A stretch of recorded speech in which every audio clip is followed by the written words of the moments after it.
Can't hear nothing.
Islam, Islam, Islam, Moorish America, want to rise upon the seventh and give all praises to the great God Allah, Father God Allah, and honors to his holy prophet, honors to our holy prophet, Noble Drew Ali, El-Hajj Sharif Abdul Ali, that is. We give honors to our Moorish kin once again, here, there, and everywhere, and therefore honors to all of you who are continuously honoring yourselves by being yourselves. But let us come forth with our reading and recitation of our divine constitution and bylaws and our ancient committee and adept Moorish American prayer, as brought forth by our beloved brother in Consul General, Texas, Dr. Marvin Nathaniel Elvis Bay. Islam. Islam, gratitude, rising, praising Allah, and giving the highest honors to the Prophet. I am Dr. Marvin Elvis Bay of the Texas Consulate, and I will open this meeting according to law, love, Circle 7, and love, truth, peace, freedom, and justice. Ya Allah abnuheru mekuneturu. Ya Allah abhetheru. Ya Allah ma'adheru. Ya Allah hoteperu. Ya Allah heru. Ya Allah ma'adherkuti. Ya Allah awajet dejuti. Ya Allah patem setet. Patem heru. Ya Allah bamaduti. Al-Hajjis Rey Abtuali. Amen. Hallelujah. Hallelujah. Hallelujah. In transliteration, O Allah, the Father of the universe, O Allah, the Father of love, O Allah, the Spirit of truth, O Allah, the Spirit of peace, O Allah, the Spirit of freedom, O Allah, the Spirit of justice, O Allah, you are my protector, O Allah, you are my guide, O Allah, you are my salvation by night and by day, O Allah, through your holy prophet, O Allah, Drew Ali. Amen. In transliteration, well, I already transliterated. And with that, Morris, I will be reading our divine constitution of Moorish America. I'll begin. Salvation, our God, unity. The divine constitution of Moorish America. Act 1. The Grand Sheikh and the chairman of Moorish America are empowered to make law and enforce laws with the assistance of the Prophet and the grand body of Moorish America.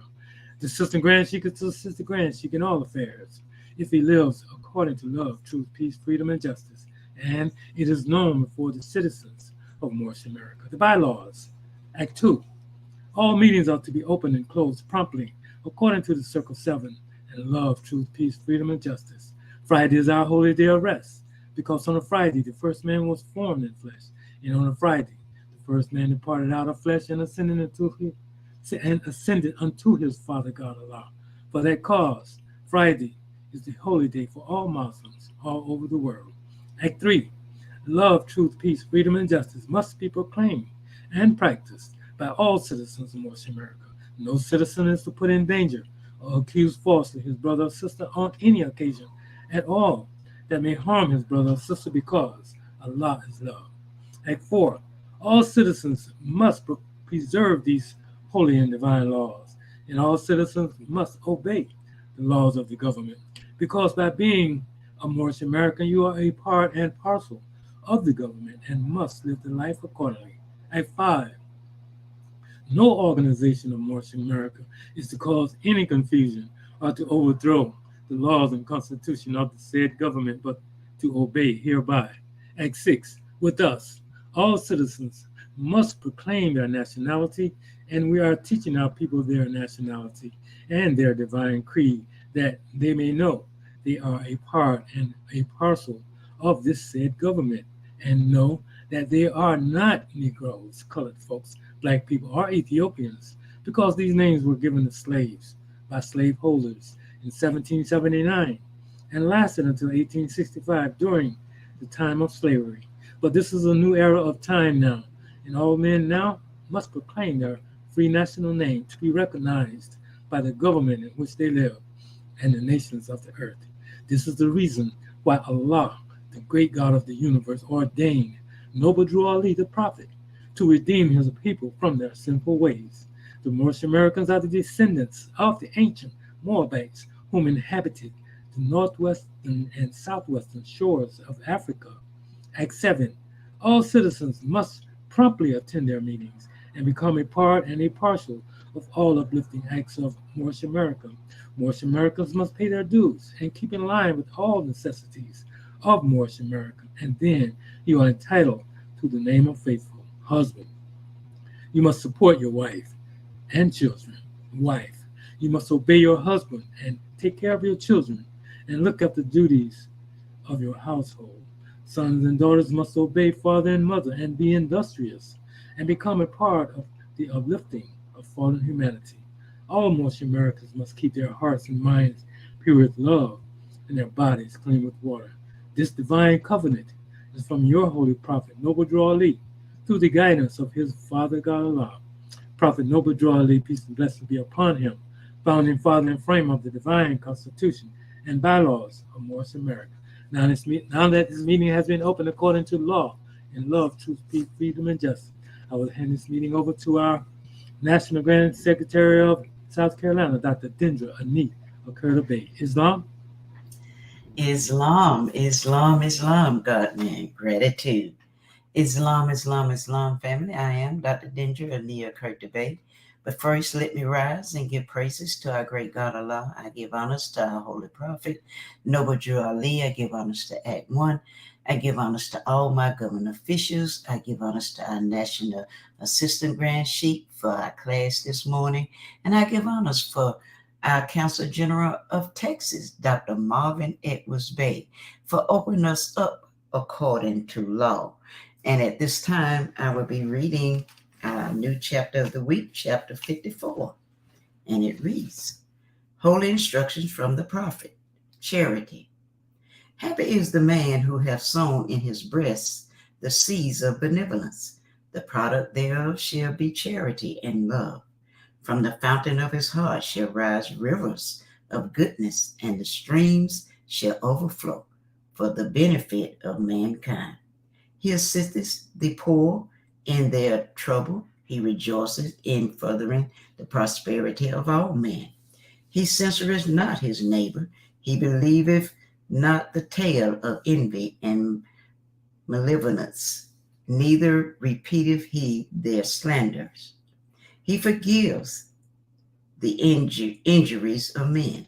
He wipeth them from his remembrance. Revenge and malice have no place in his heart. For evil he returneth not evil. He hateth not even his enemies, but requiteth their injustice with a friendly admonition. The gifts and anxieties of men excite his compassion. He endeavoreth to alleviate the weight of their misfortune, and the pleasure of success rewardeth his labor. He calmeth the fury. He healeth the quarrels of angry men, and preventeth the mischief of strife and animosity. He promoteth in his neighborhood peace and goodwill, and his name is repeated with praise and benediction. Islam, Islam, Islam. Well, at this time, we want to turn everything back over to our host for this morning, our National Assistant Grand Chief, Dr. Sadu Amiti El Maheji Sepsuea. Are you there, God man?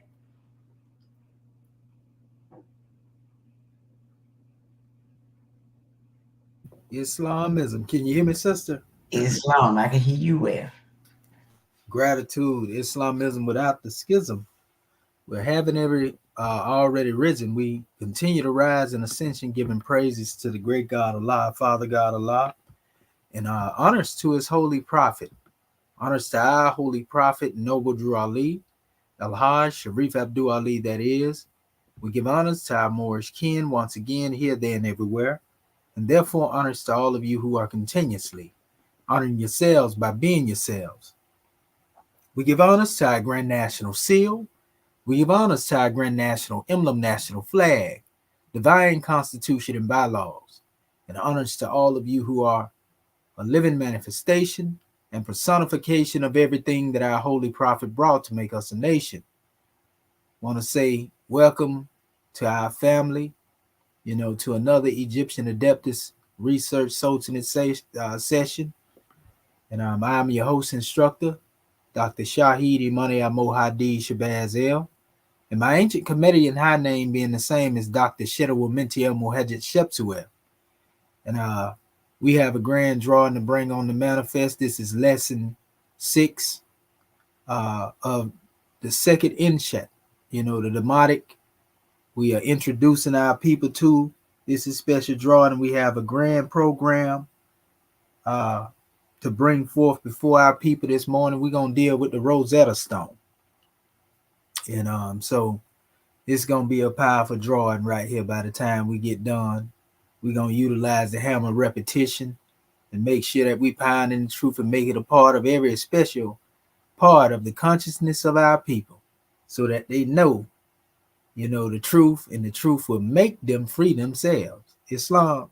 So at this time, we're going to lay a foundation as we always do by coming forth with reading. This is our base, that we build our temple of perfection upon, the book of fire, the exhuming of a nation. Want to give honors to our Grand National Chairman, Dr. Akanak M. Heru, Tutankhamun Bey, for this grand work, most definitely coming from a scribe degree. And so we will have our scribes volunteer to read from page 385, and we will actually stop on page 393 at the top of that page anyway. And we'll be starting with the development of African churches, because this is going to pretty much lay a foundation for why our people ain't got, the insight that they should have at this time. Let you know how they was hitting the head. So Islam, Grand National Secretary of the State. Islam. All right. Okay, Sister Curtis Bay coming in there too. So what we'll do, Grand Secretary of the State, we'll get you to start on page 385. And you can take us over to the top of 388. And that's above religions under the glass. Okay, you said to the top of 388, stop at religions under glass? Yeah, right above that. Gratitude. And we'll have our Sister Curtis Bay pick up from there. And she can actually go over to right there above where it says, this brings us to our subject and warning. That's page 388, Sister, to 390, the top of page 390. Islam. And then our beloved brother Bati Bey can pick up from there, and he can take us to the top of page 393 above, what about the Moors in prayer? Islam? Islam. And brother Bati Bey, that'll be from page 390 to 393. You got it, grand man?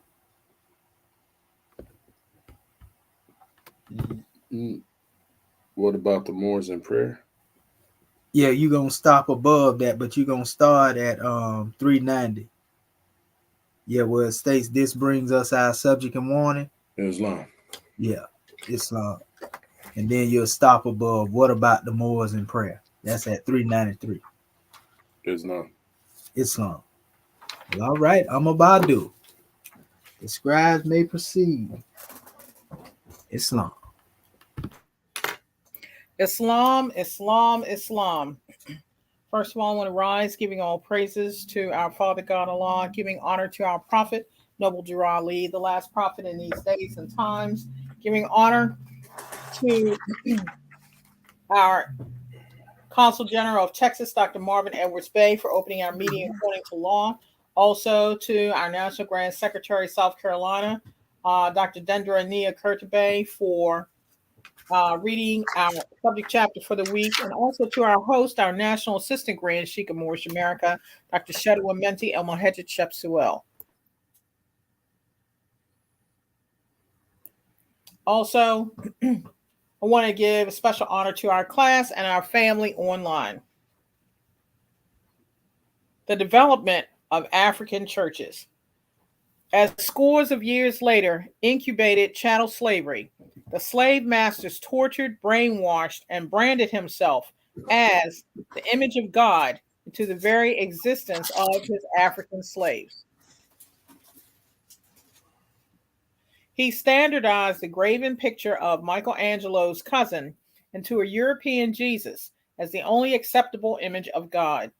Today, although there are millions of Christianized African sects, churches, temples, etc., they all have these images of former slave masters and a replica of the cross that they claim took the life of the original African Yehoshua. This level of theology has been carried over thoroughly into today's so-called Afrocentric Black heritage Christian denominations. As a special warning, there is a covert movement through the state-authorized schools of theology to give Christianity an ancient African history. Again, the unconscious Moorish communities headed by Pastor so-and-so are primarily promoting this. It is already a sin and criminal shame at the media encouragement of giving quote-unquote Black history, feigned ancient roots in Africa, parentheses, the entire Black historical experience is only 400 years of American production. Now, today, African American Black Negroes are being miseducated into believing Christianity originated in ancient Ethiopia, Egypt, and Canaan by their African forefathers. Worse still, they are leaning on the biblical word of God to derive at this grave misappropriation of history.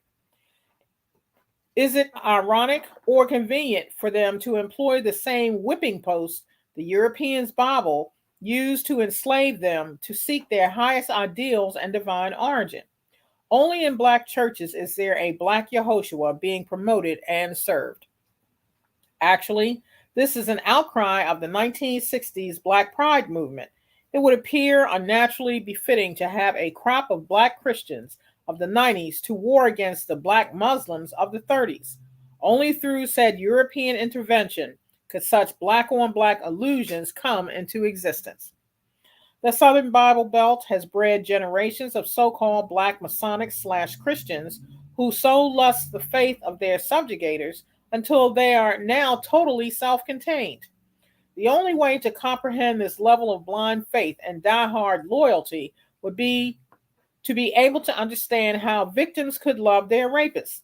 After being raped repeatedly for so long, the molested, in absence of their assailants, actually masturbate in order to imagine the effects of being raped. Like so, this is the NBC, whoso loveth the religion of their maker. Oh well. All Black enterprises are made and programmed only in America. Even with the best of intentions for painting so-called Black Africans into the biblical world, it will not alter the nature of truth. There were no NBC people in the history of the earth until the advent of slavery in the United States. An enslaved people creating for themselves a Black history for Black people with Black biblical characters only shows the depths of what the dominated mind will reach to accept the opprobrium of iron-fisted tyranny. In defense of the USA, it only followed a long string of history in the abuse of religions as storefronts for what are otherwise openly known as wars, slavery, diseases, pillage, and genocide.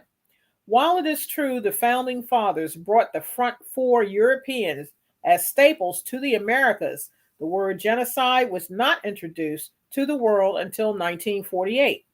That year in Paris at the United Nations General Assembly, Raphael Lemkin coined the word genocide. Lemkin linked the Greek word for race, genos, with the Latin root for killing, side. Where was this word genocide during the 400-year African slave trade, the Indian tribal wars, and the massacres of the Atlantic Islanders? Was that mere ethnic cleansing, perhaps? Still, through decades of forced Christianity, the Africans were not allowed to attend the European churches or worship beside them in their various denominations. It was only through trial and found true testing before they were convinced their Negroes could not see Christianity for the crosses. For them, the religion was in fact a slave institution. Its cross is their gallows and the Bible their mallet and nails. The Africans later were allowed their own version of Christianity and established the AME, African Methodist Episcopalian churches. Ironically, Black Freemasonry came about with the founding of the states and after much pale-skin rejections by the Grand Lodge in England. Masons are the chief protectors of the Christian creed. Therefore, it was only natural to have Black Masons at the charter foundation of every NBC church. Any slave master worth his salt must have his spies and agents.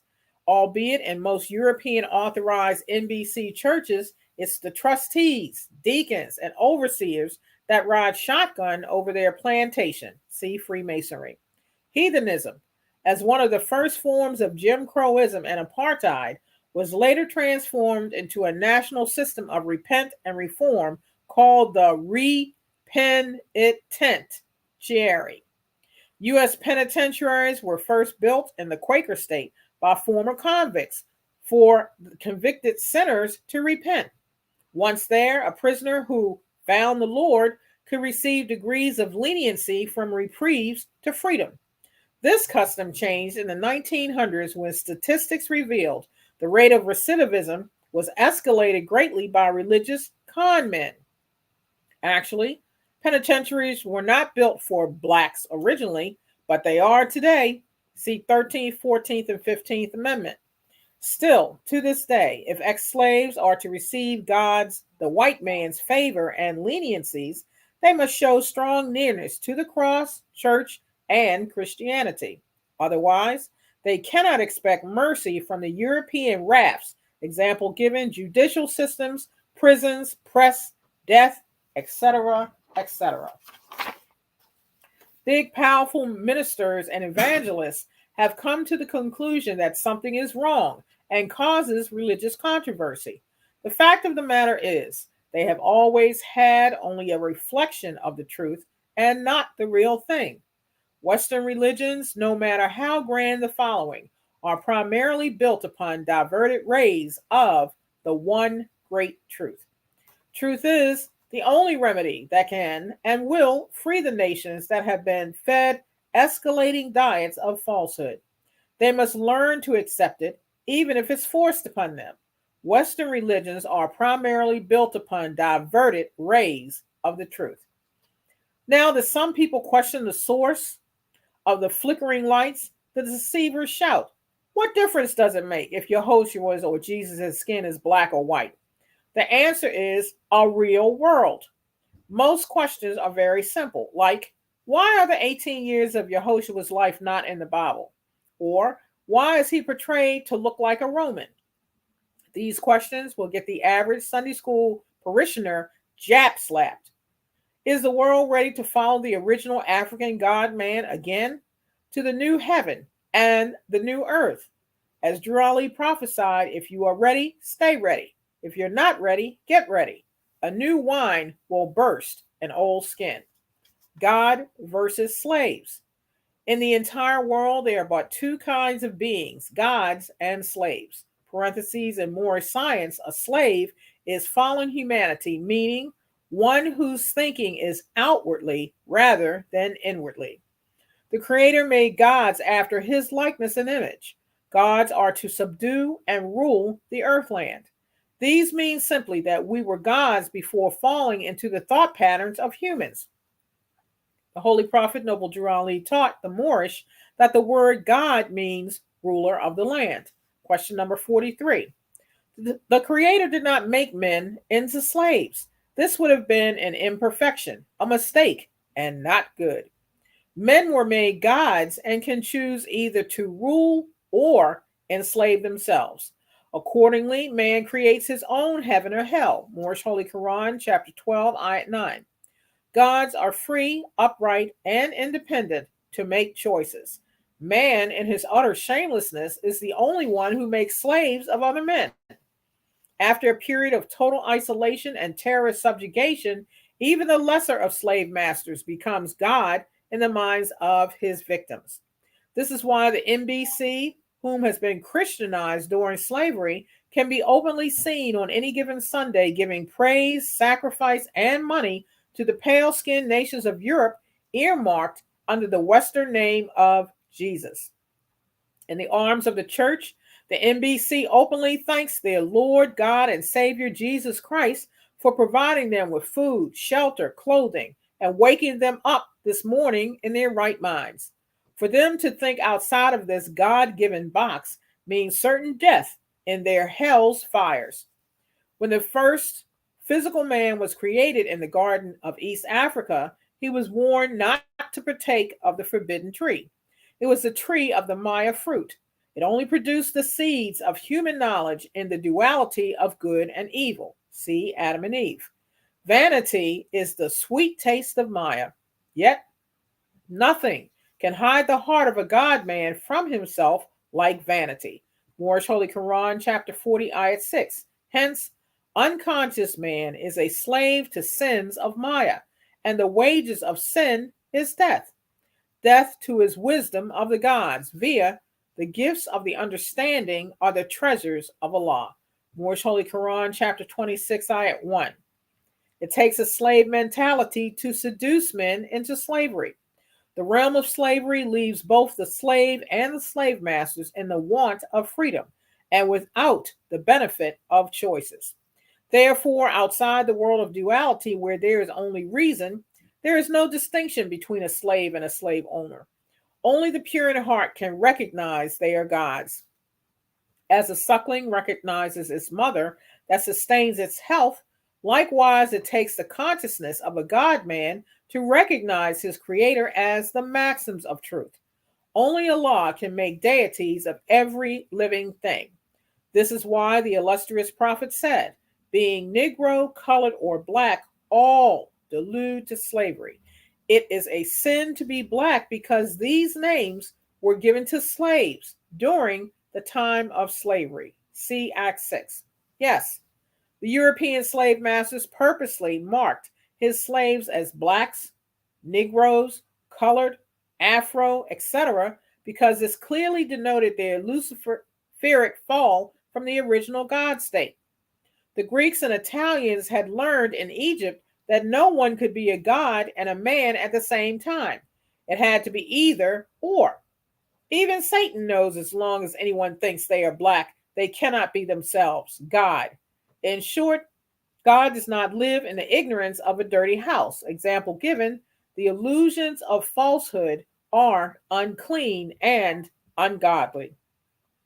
When a man's mind is filthy with illusions and carnal beliefs about himself, he cannot see the God within or his rightful place with Allah. Revelations describes an elderly Yehoshua as white woolly hair and feet like bronze. Revelation 1, verses 14 through 15. Noble Drew Ali told the Moors in Michigan and New Jersey, your hair is not kinky. It is woolly like your brother Yehoshua. Who else taught this truth in America before 1913? Pure Africans and people of wisdom get the name Yehoshua from the east. Others get the name Yehoshua or Jesus from the western cradle of Christianity located in central Rome, the Vatican. Noble Durali also asks, where do we, the Moorish Americans, get the name Yehoshua from the east? Ex-slaves get the name Yehoshua or Jesus from their ex-masters. They conjured modern Jehoshua in Europe, Rome, Greece, and Spain in particular. Most NBC today, some of which can literally pass out from saying the very name Jesus, have no idea what they are saying nor what God they are serving. The letter J was not added to the Greek alphabet and subsequent Hebrew and Roman language until 1630 AD. Few stopped to check the New Testament translations, which contain such J names as Jesus, James, Judas, and John weren't heard of prior to 1630. In short, the name Jesus does not identify Mary's baby boy.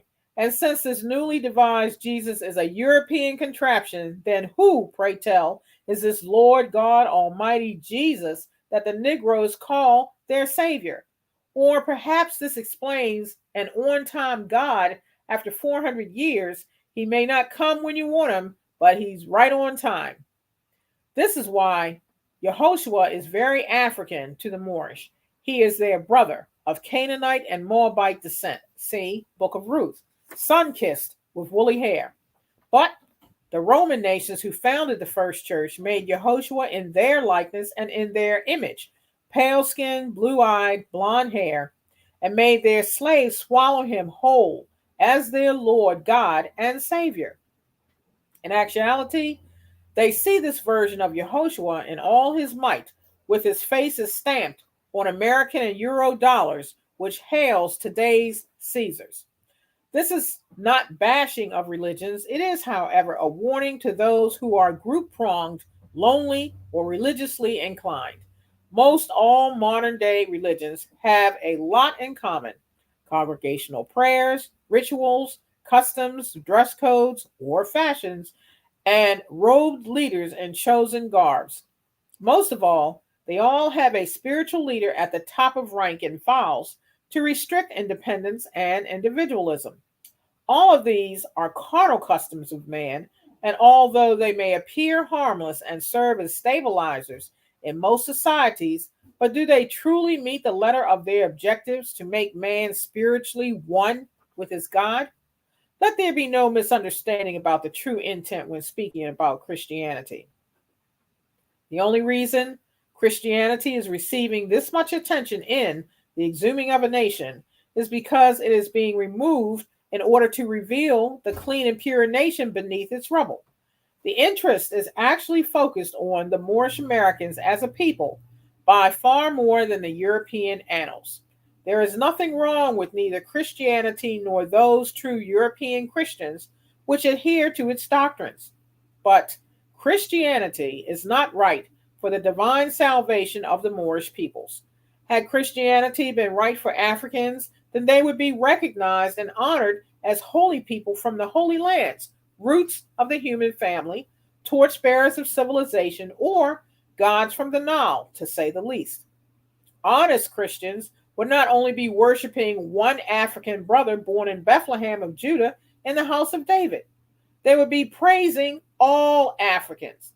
With this in mind, one should see clearly that Christianity is perfect for Europeans because it was founded by their forefathers for their earthly salvation. Moorish Holy Quran, chapter 48, ayat 7. Similarly, Buddha founded the sacred school for his people in India, Confucius for his people in China, or Muhammad for Arabians. Africans are not Greeks, Romans, nor Englishmen, even if they are born in their lands. Ask any African who's been force-fed Christianity if he's ever met God. If so, who or what does he look like? Or is God's house in the Washington, D.C. metro area? Better yet, where is the nearest place to meet him without dying on a cross like Yehoshua? The pale-skinned people produce blacks in the shadow of their self-proclaimed, quote-unquote, white images. Yesteryear, in the Roman arenas, the spectator of nations cheered Caesar, Caesar, Caesar, to the ringmaster of ethnic cleansing. Today, in American medias, they chant Jerry, Jerry, Jerry to the fallout of religious black hoi polloi. It should be a mystery how any sane person could be deceived into applying the very word ancient to any person, place, or thing which has been dubbed black or Christian. But alas, in the words of a wise man, wisdom stands alone, while fools, like grapes, come in bunches. It offers great significance to the identity of the original African nations forming the human family. If one would learn all the begets and begottens, especially from the first physical man in Eden, East Africa, into the world, or at least learn the genealogy from Ham through his sons Cush, Put, Mizraim, and Canaan. The begotten lineage of the Bible will reveal the true families and nations which originated in Africa, had descendant family and or tribal names known today as nationalities, or free national names as revealed by Noble Drew Ali. In other words, Cushites, Moabites, Hittites, Canaanites, etc. As one becomes more knowledgeable of correct names, lands, and accomplishments, they will become amazed at the work of the Antichrist, which will reveal one fact. There are no black people, parentheses, nor white people, in the entire Bible. But today's versions are creating them in their Bibles. The Bible is a fair history book for Africans born in America to study. But for all those who truly love Yehoshua, one needs to learn of his life, works, and teachings omitted from the Bible. This includes 90% of his adult life when he traveled in Egypt, India, Tibet, Persia, and Greece. For those who believe Jesus is the way, the truth, and the light, how do they expect to come into his Father's house with over half these ensigns missing? True history will readily expose the thieves of Europe constructed their Bible with all of Yehoshua they could plunder at that time. Most holy books left by the prophets are pure, divine laws left as guidelines for man, unless they, the books, have been contaminated by followers, scholars, or king ambition.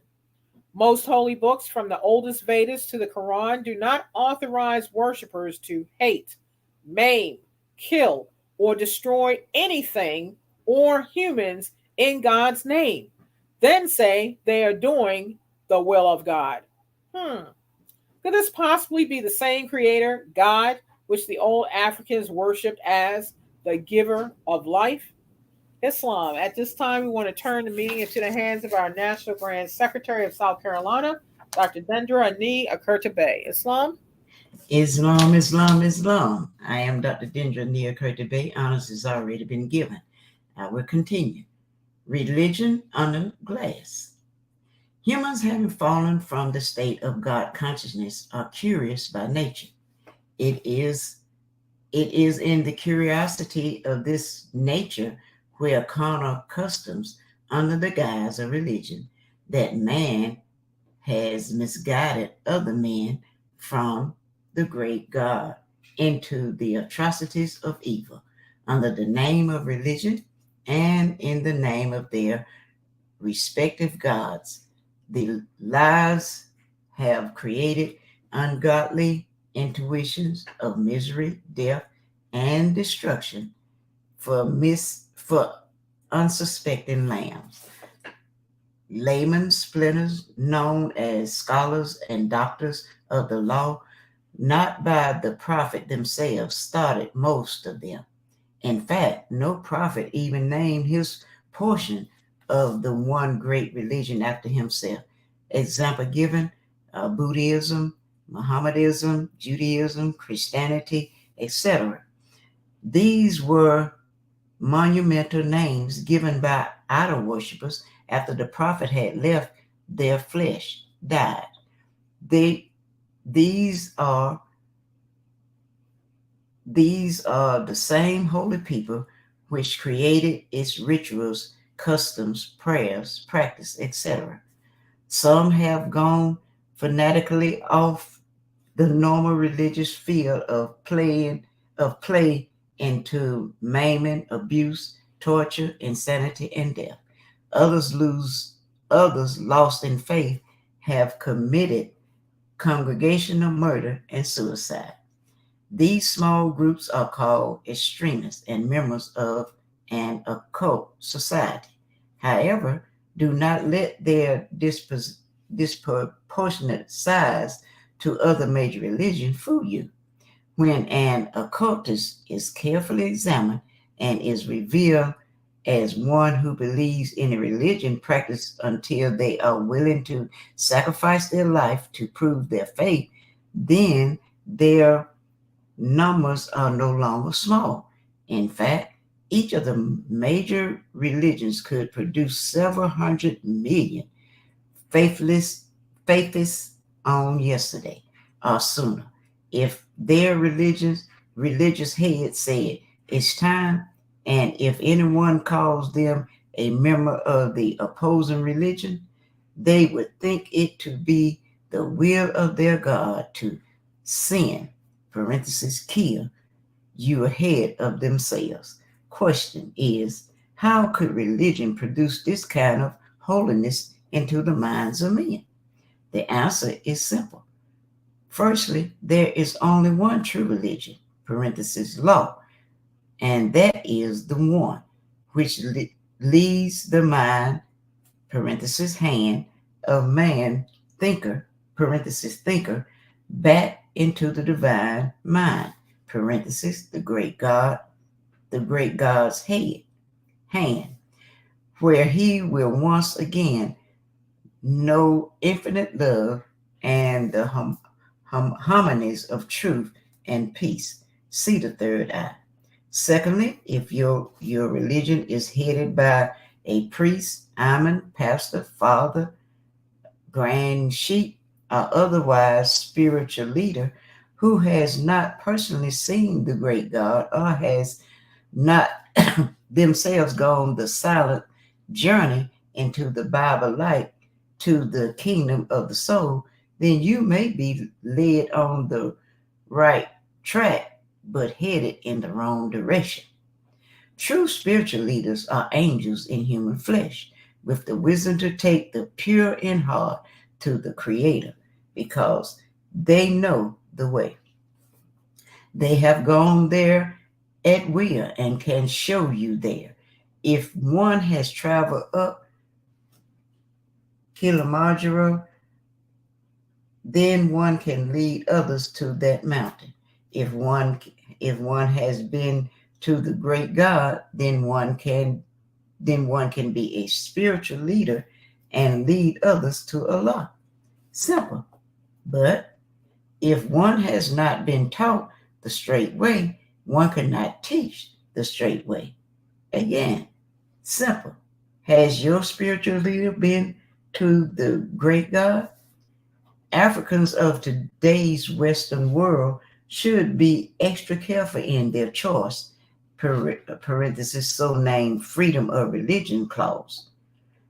There's a great possibility through religion made available, you may think you are choosing a religion when in fact the religion was probably chosen for you. Be mindful. The Holy Bible, Holy Quran, and the Torah have each been used to support the enslavement of African people. Even today, neither of their adherents, be they Christian, Muslims, or Jews, will support the teaching of the true nationality and identification of the so-called African American black colored Negro, which is needed to connect them to the human family. All people of the book know the true identity of the so-called Negro. And if they do not know the true identity, they they damn well sure know that Negro is not the truth. People of the book hold the entire history of the human family, but it is not in someone's best interest, they be put back into the human family. See Freemasonry. The danger of most major religions are their man-made rituals, customs, ceremonies, and mud prayers, etc.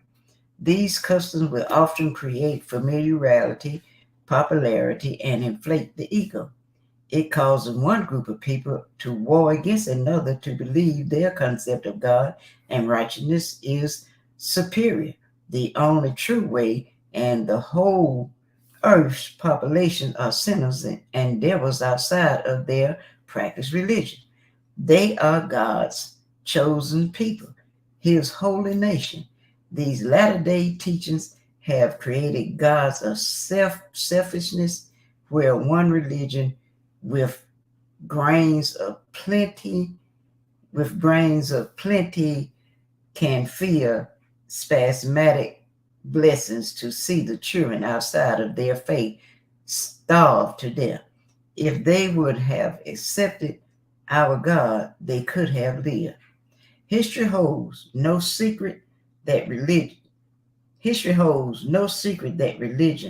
for whatever reason, has been the backbone of every war since man developed families, communities, and nations. The proclaimed righteous at war with the unrighteous and the lion against the lamb. Today, there are same faith wars, brothers against brother, and the ever century holy wars, where again man shows his divine right to murder thousands of other men in the name of their God. How does the word holy or religious in front of murder justify the loss of life? Do mere words make right the wrong? Nevertheless, Noble Drew Ali said, one day will be a holy war. Soon,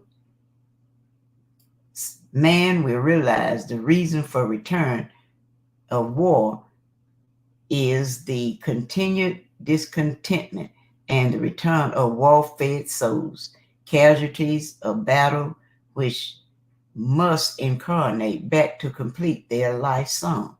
Let a man die with the knowledge of himself and creator, and he will not need to return. Finally, in a religion that promotes man's inhumanity to man via death, slavery, or anything that harms the human family or the mother earth is not a true religion, but indeed an oversized cult. It really does not take but a little intelligence to understand there is something a little diminished when a person of the cloth can give all praises due or thank Yehoshua for any man taking another man's life or the enslavement of yet another. Equally warped is the mind which debases another mind for its highest idea. Too often, modern religions are attached to Noble Drew Ali. However, for the sake of the record, Ali brought a movement, a divine and national movement, and not a religion. He directed the Moors to return to Islam, the old-time religion of their ancient forefathers. The prophet did not create nor bring a new religion, albeit a movement.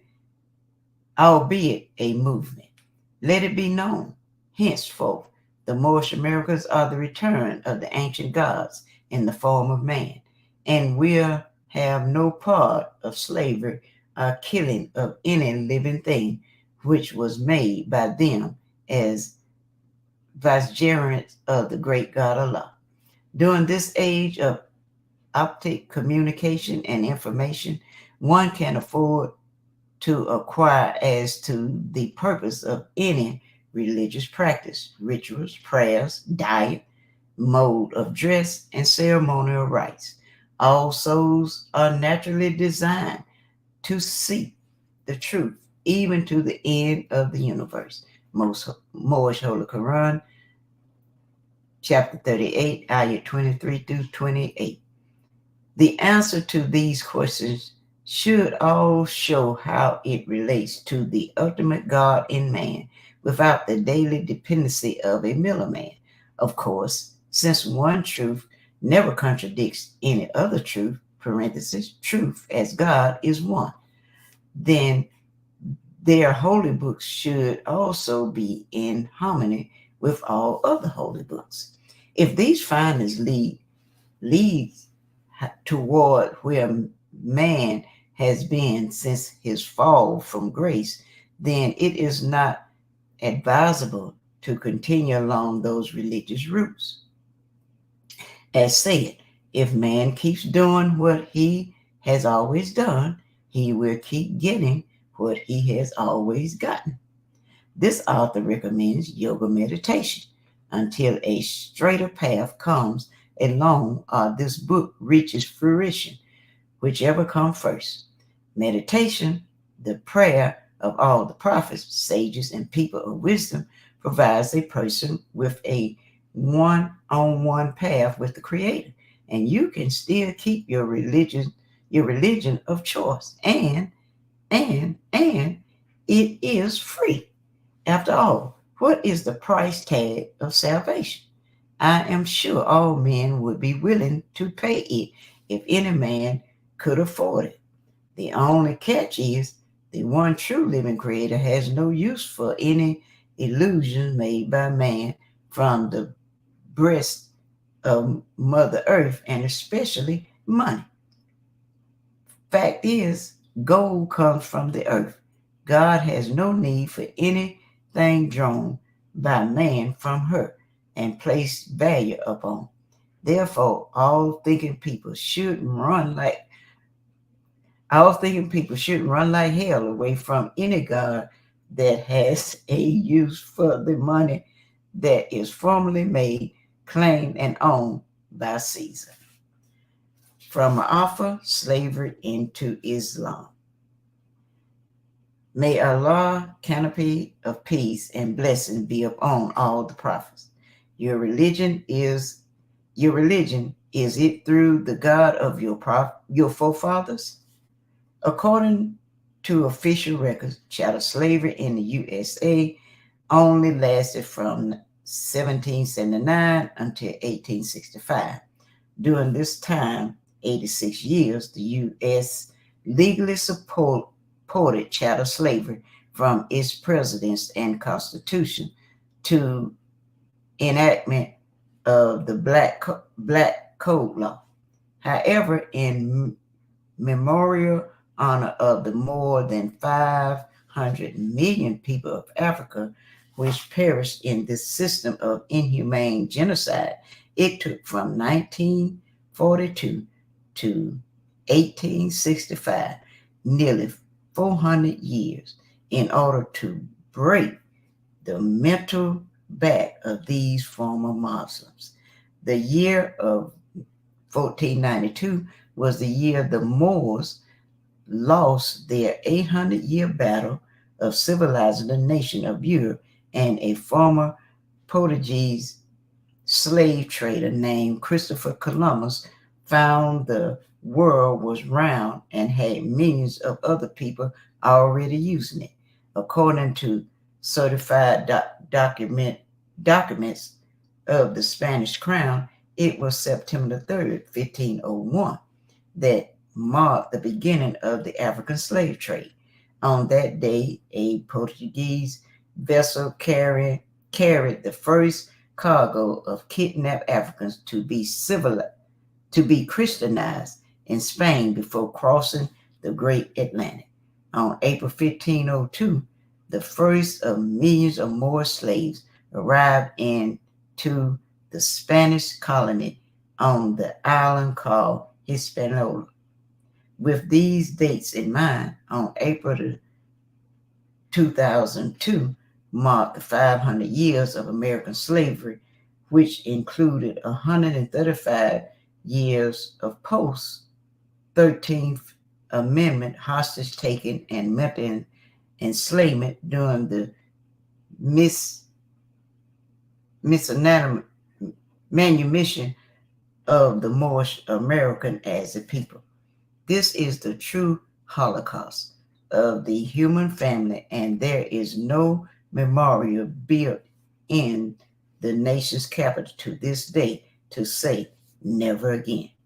Perhaps because the NBC, in their present state of absolute vulnerability, do not have the assurance guaranteed to all other nations signed under the International Genocide Treaty. One does not honor the true value of the marvelous light until forced into utter darkness. Likewise, for one to honor freedom in all its glory, one must have reached the depths of slavery. Noble Drew Ali was the first to be authorized and ordained to bring true Islam to the children of former slaves in America in 1913 AD. Since then, there have been scores of daddies, fathers, rogue leaders, false prophets, and silly saviors with claim jumping attempts to part of the works of Sheikh Sharif Abdul Ali, aka Prophet Noble Drew Ali. The common goal of these fame seekers was/is to be recognized beyond the grave for their version of Islam and/or E.A.R.S signs. For a period, it appeared to be more redeemers of the lost found than there were people to save. Their multiplicity was largely due to two factors. Number one, the people were still suffering from mental slavery, which they still have now. And number two, the religion of Islam was presented as new and Arabian sculpture to the Western world.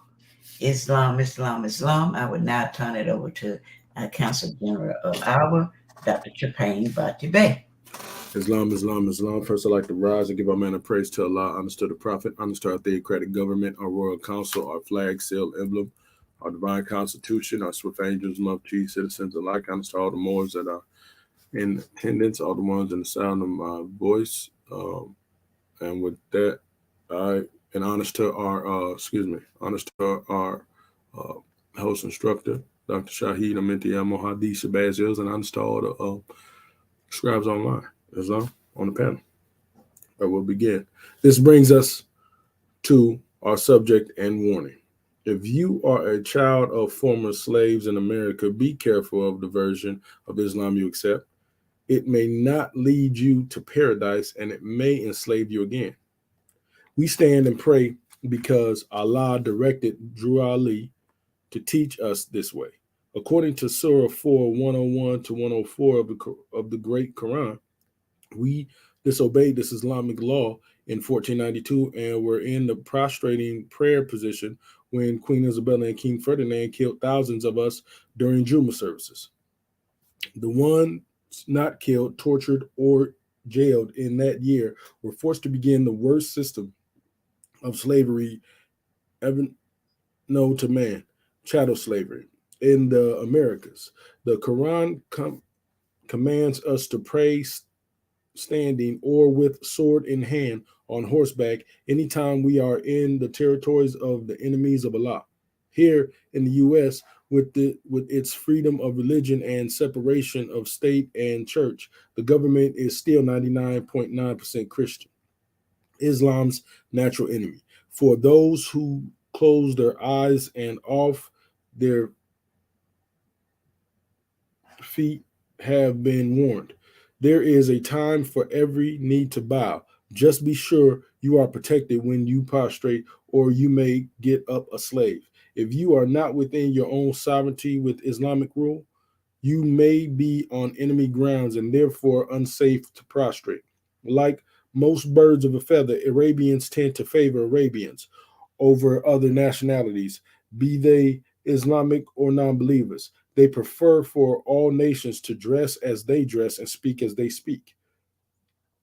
As a Muslim as all Muslims need to learn Quranic Arabic in order to get the interpreted essence of Allah's reading through Muhammad. All Moors need to learn the ancient garbs of their forefathers. True Moorish garb is the celestial clothing not designed by the styles and fads which fade with time. They are today good as they were for our parents millenniums ago. The only time Moors need to dress as all other Muslims dress is during Hajj. Otherwise, every nation proudly demonstrates their own customs. How you dress can be part of your test. Nations are as planet. Nations are as planets, and Allah has placed each one in its own orbit, so they may complement each other and glorify the Creator. Moorish American Muslims should stay in their pure and clean orbit until more divine instructions come along. And when not if, but when you revert to Islam, go in your proper person and identity, like any prodigal son, or excuse me, any prodigal child. Return, the Father will receive your submission more piously when you bring the honor of your mother with you. Honoring your mother gives added strength to all who return to Islam. To honor our father, your nationality, the free national name, don't leave home without it. Entering Islam. There is an ever-present danger to every degree of freedom sought when escaping from slavery. The most infamous of these is when escaping from slave masters. The route to freedom may lead most freedom seekers into the welcoming vice of the slave catchers. Slave masters and slave catchers share a common observation. They see qualified slaves as their God's gift to free men with power. Of course, African males, females, and their litter have made the best slaves since the fall of man. This sheds a tremendous amount of light to like today's Moorish seeking escape routes from the enslaving masters of the USA, Freemasonry, and the Moorish science temples into the Arabian version of Sunni Islam. Once they take the Shahada, I bear witness there is no God but Allah and Muhammad is his prophet, they think they are free, safe, and home. They look back at their NBC Christian brothers as though they are infidels, dead and deserving of Allah's wrath. But wait, how could they have possibly forgotten the Arabs are still the world's greatest slave catchers of Africans, bar none? They have possibly forgotten the Western enslavement to Arabian Islamic enslavement is like jumping out of one frying pan into the fire itself. What in the hell are they thinking? Oh, hell has been home so long, it is what they naturally think. Dear readers and truth seekers, be advised, these lessons are neither public relations nor propaganda plugs for the Moorish Science Temples of America, nor proselytizing for Sharif Abdul Ali. These are thought stimuli founded upon one truth never contradicts another. And if he can get us to thinking, we can save ourselves. Noble Drew Ali. Know what you are coming into, and your faith will not be blinded, nor your sincerity misled by the beauty of its entrance that surely awaits you. You begin the essence of your Islamic tour. We will start at its origin. Islam means peace and is one of the 99 attributes of the great God Allah. All attributes of Allah is Allah and are pathways emanating from him to him. Islam was first created by the first God man when he realized his fall from divine consciousness. It became a three-step ladder of thought leading from the sinner to the master sinner. True Islam has very little to do with rituals, customs, congregational behaviors. It has always been an inward journey which lead which returned man to his God state. Thus is love, true peace, freedom, and justice, mercy, right, etc. Allah is spirit and has no equal.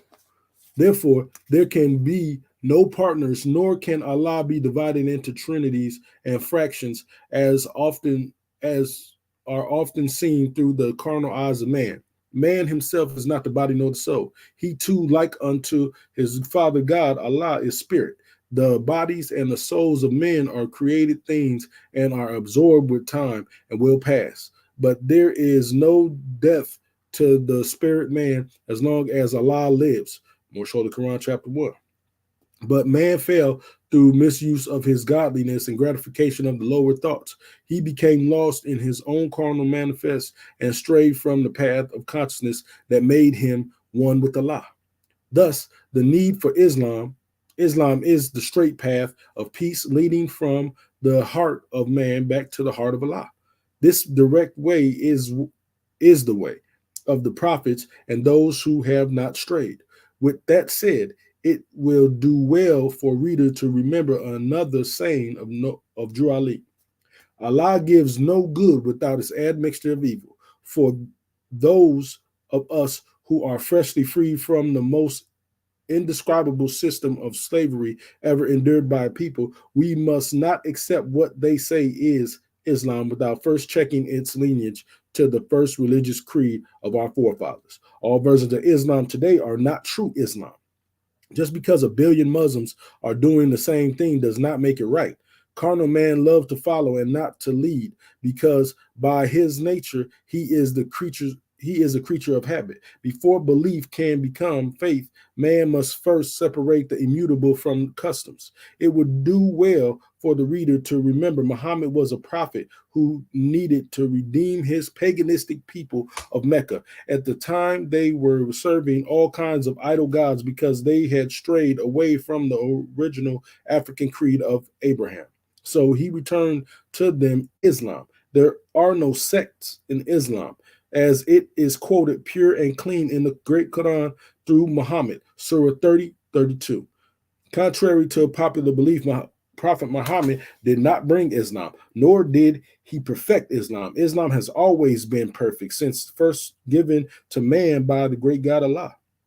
Islam is the name of the one great religion that was brought in portions by all the prophets from Adam to Prophet of Ali in America. All the major prophets received their divine ministry degrees from the same ancient Chaldeian mystery system, either directed as did Moses and Yehoshua, or by angels as did Muhammad.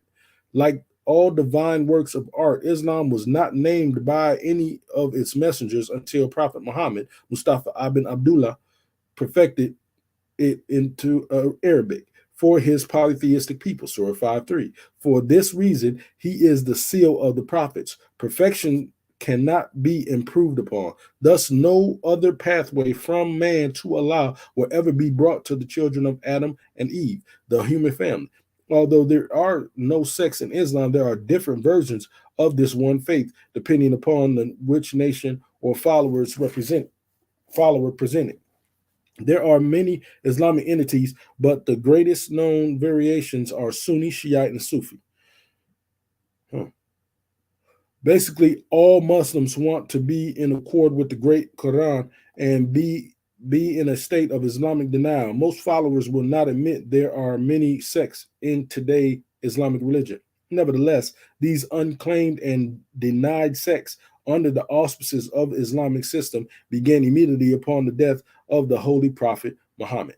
What Ali returned to the Moors is pure and ancient Sunni Islam, a holistic way of life is void of slavery, evil, and the taking of life in any form. The Moors must remember history. It was the Arabs under the guise of Islam that tried to completely destroy the ancient Chaldeian mystery system, the Al-Fatiha straightway. During their conquest of Egypt, the sacred system was the first religious creed founded by the Moors as the true salvation of mankind on earth. More show the Quran 48:6. Drew Ali said, "This is the old time religion, Islamism, and he we turned it to the Moorish American for the first time in ages, albeit the Arabs advanced their version of Islam across Africa. They found the Moors of West Africa already possessed the ancient system. In fact, the Moors had been the chief keepers of the ancient mysteries since before they ruled as Phoenicians, Carthaginians, or Tamiri, gods of the Nile. These teachings were in their purest form and were used by Moors to introduce civilization to Spain, France, Italy. The ancient mysteries has always been taught in degrees, and all graduates have pure hearts and minds. From the word of mouth, sacred temples and schools comes alum alumnus with degrees entitled God, Prophet, Muhammad, Angel, Master, etc. Some of the African scholars were Yehoshua, Moses, Gabriel, Michael, Solomon, etc. The Hadiths.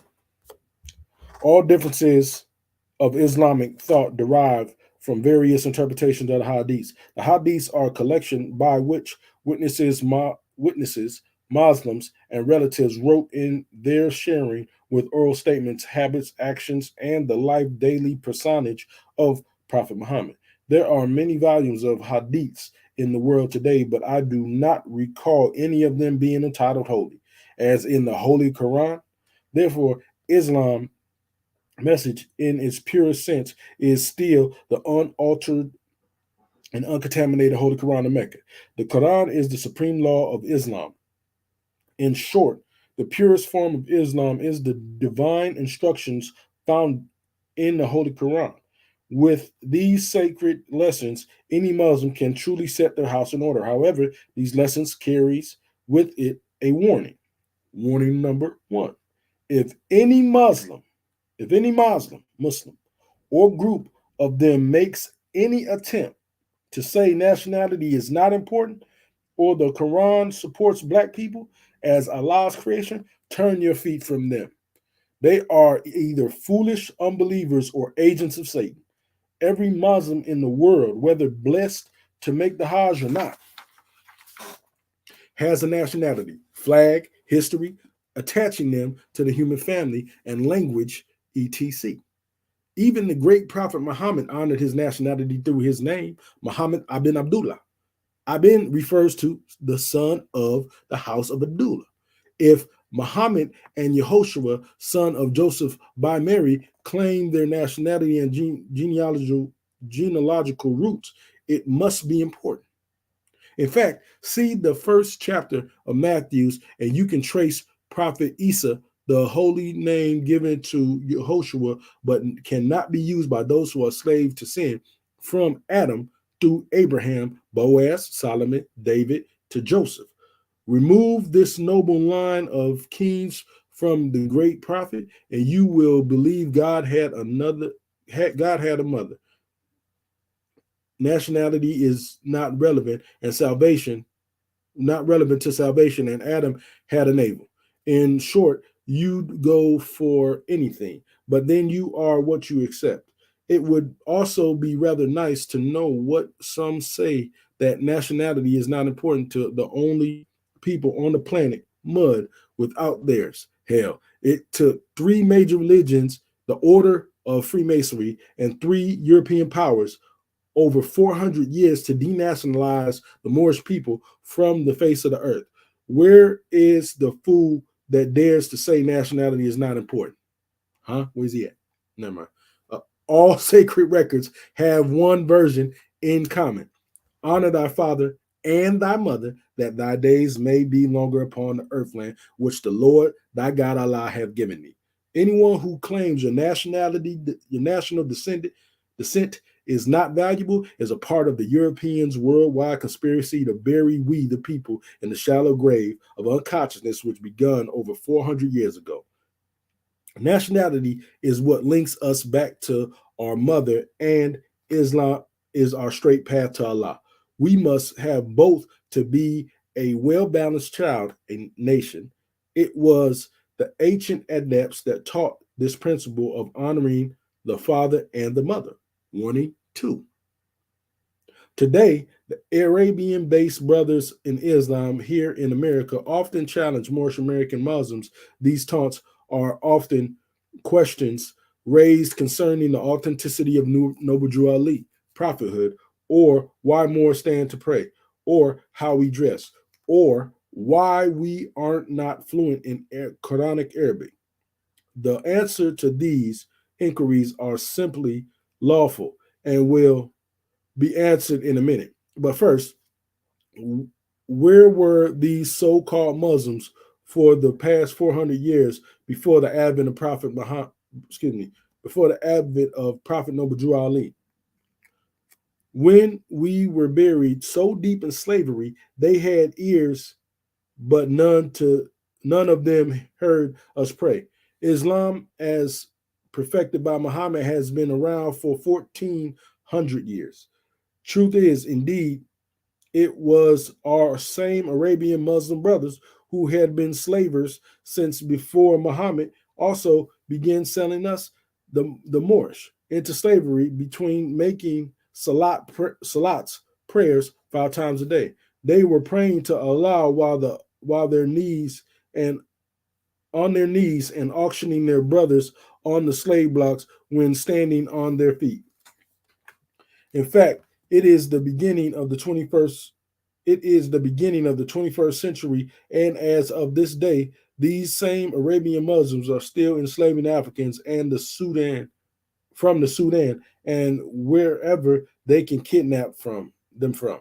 Today, as they were before the era of Muhammad, Arabians are as synonymous with wholesaling humans as they are camels, rugs, and crude. This is the reason so-called Arab countries could not come to the aid of the Moorish that were being enslaved by the Christian West. They were just too busy supplying the African slave trade with their brothers. Slavery is supported in the Great Quran by many surahs, and participating Muslims think of slavery as their sacred duty. To them, it is simply a matter of either you think as Arabians or you are an unbeliever and are only worthy of enslavement or death. Sheikh Sharif Abdul Ali alerts us to only 2 kinds of slavery: mental slavery and slaves to sin. And he does not support the enhancement of either, but the awareness and abolishment hereby.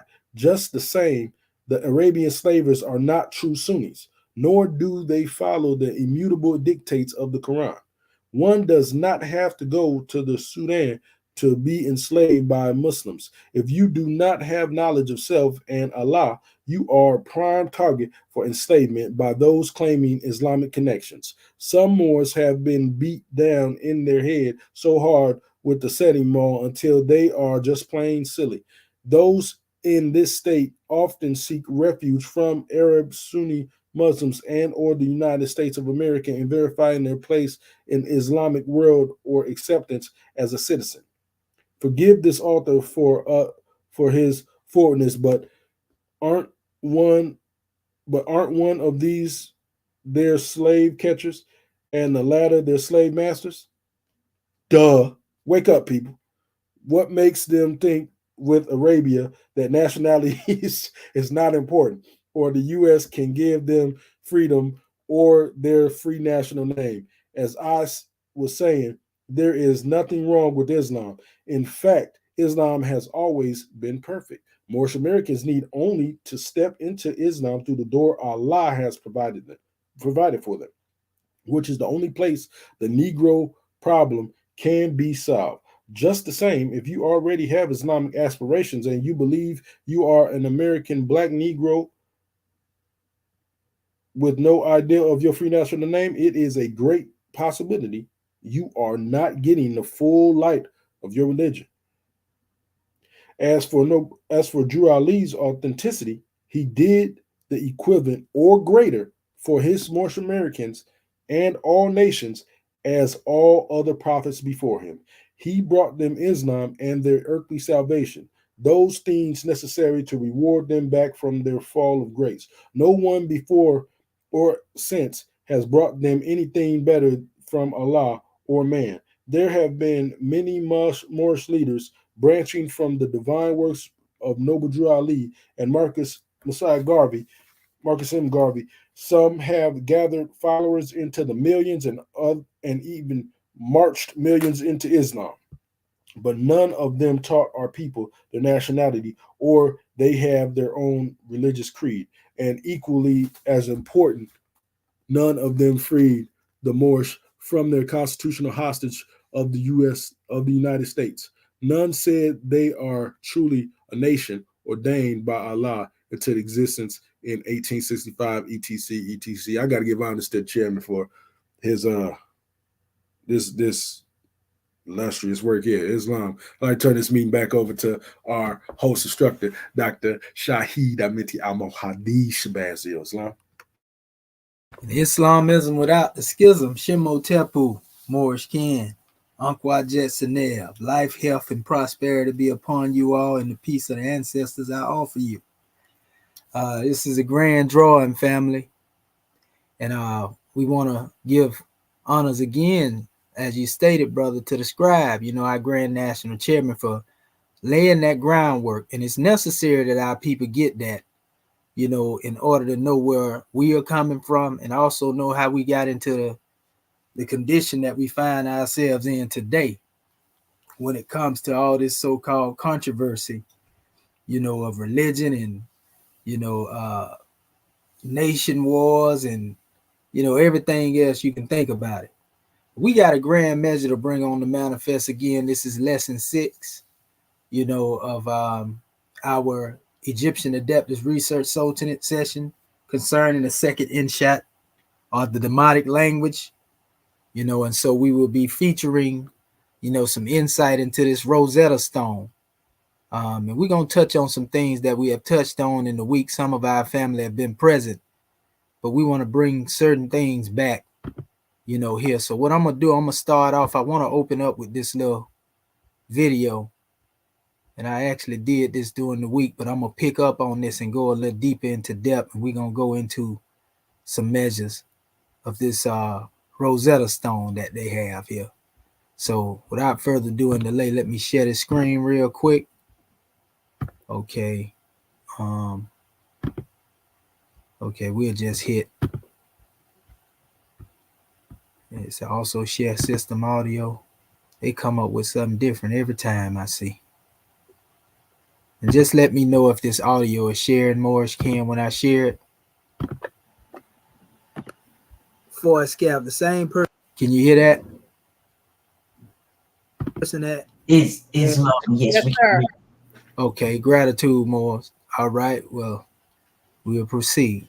Islam. Be served as political propaganda, and it was part of their negotiation with the powerful Egyptian priesthood to increase their legitimacy throughout the country, right? Basically, the Egyptian priesthood were sort of the middle group between the ruling house of the Ptolemies and then the Egyptian population. So this really served as political propaganda for them. Now, the revolt that's discussed in this decree has recently, in the last, let's say 15 years or so, been discussed because archaeological remains of destruction layers at a site called Tel Tamai. Yeah, I'm finna come back on as soon as he get through talking, but I'm just doing this in the background, and I'll be right back. I'm gonna let you hear this here though, so y'all can see what he's saying about this Rosetta Stone. Can you increase the volume a little bit? Revolt. So you can read about this online in a number of fairly recent articles, like I said, the last 10 or 15 years, and one very recently, that have found evidence for destruction in the north from where the Ptolemies went in and quelled this revolt that's mentioned in the Rosetta Stone. Now, the stone itself, as all of you probably already know, is inscribed with 3 different scripts: the hieroglyphic script at the top, the Demotic script in the middle, and the Greek script and language at the bottom. The 2 scripts at the top, hieroglyphic and Demotic, they're basically both a script for the Egyptian language, but we also use Demotic to refer to the phase of the Egyptian language that's contemporary with when the Rosetta Stone was made. So in the 2nd century BC, Egyptians are speaking and using on a daily basis what we call Demotic, a phase of the ancient Egyptian language. Whereas the hieroglyphs at the top were actually written in imitation of a much more archaic version of the Egyptian language that we call Middle Egyptian, which goes back to roughly 2000 BC, and they're still imitating it here in the hieroglyphic script. Now, the sort of key component that was recognized right away, not necessarily in the Egyptian, I'll talk more about this in a few minutes, but even in the Greek translation, these are all translations of the same text. But what we have at the end of each of these inscriptions is what was supposed to be done with this decree. And so the text tells us that this decree shall be inscribed on a stela of hard stone in sacred, that is the hieroglyphic script, in native, that is the Demotic script, which is also sometimes, especially at the time of Thomas Young and Champollion, was referred to as incorporeal, meaning of the countryside, and Greek characters. So this is what the stela itself tells us should be done with it, so that this was going to be inscribed, this decree, in these 3 different languages, let's say 3 different scripts, and promulgate it throughout the country. And the word that's used here when we say a stela of hard stone in the Egyptian, of course, refers to what we have, the stone itself.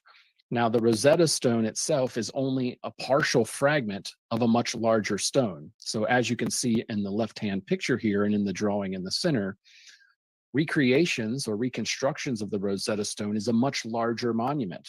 And in fact, we only have a very small portion of the hieroglyphic text from that decree, at least from this copy. I'll talk more about that in just a second. And so what you can see on the left is one of these reconstructions that would reconstruct roughly what it would have originally looked like. So you can see at the top, there's a scene, and I'll talk more about these scenes in a second, but here, a scene of the king and queen before other deities, and then you would have had the hieroglyphic section, the Demotic section, and the Greek section. So, and notice we have a round top stela, just like the word for stela in the Egyptian hieroglyphic text here, what we call a determinative, a little sign that goes at the end of the word that tells you the group or the semantic class to which the word belonged for the word stela, which literally just means a thing that stands up. That's what the word means. So we have a standing stela with these inscriptions. But what you should know is that the Rosetta Stone is just one copy of a decree for which there were many other decrees similar to it. So the Rosetta Stone in this decree from 196 BC is just part of a longer tradition of these types of decrees. Most of them, or many of them, I should say, being trilingual, right? So hieroglyphic, Demotic, and Greek. And so here are just some of these other Ptolemaic decrees. We often refer to these as the sacerdotal decrees. That is, the decrees that were put out by the Egyptian priesthood. The priesthood came and met, and then they put out this decree after their meeting, which is often called a synod.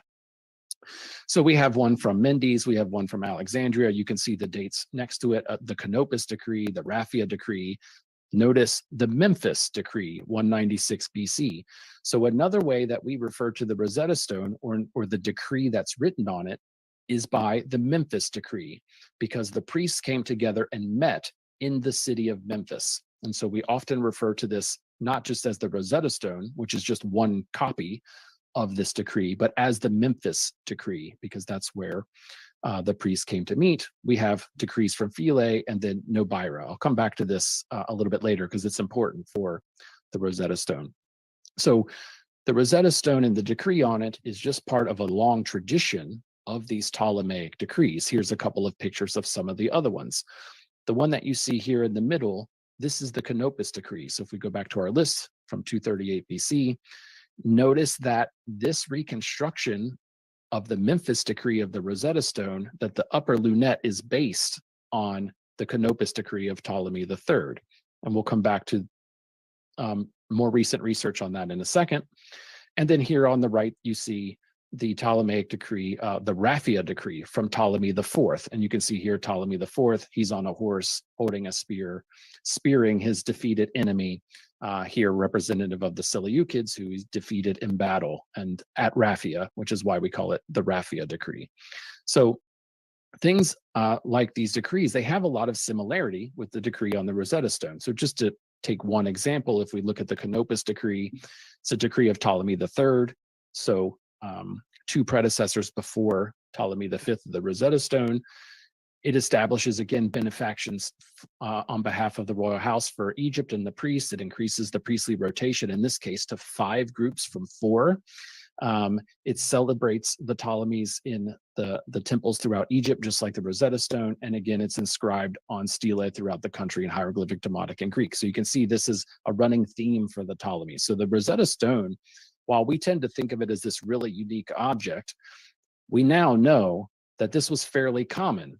And there would have probably been hundreds of copies of these decrees in the Ptolemaic period. So let's say from 305 BC to 30 BC, that would have been made and put in temples all throughout Egypt. Just to look at another one, this is the Raphia decree again of Ptolemy IV, issued after his battle against the Seleucids and his victory. And again, increases honors for the Ptolemies in the temples throughout Egypt.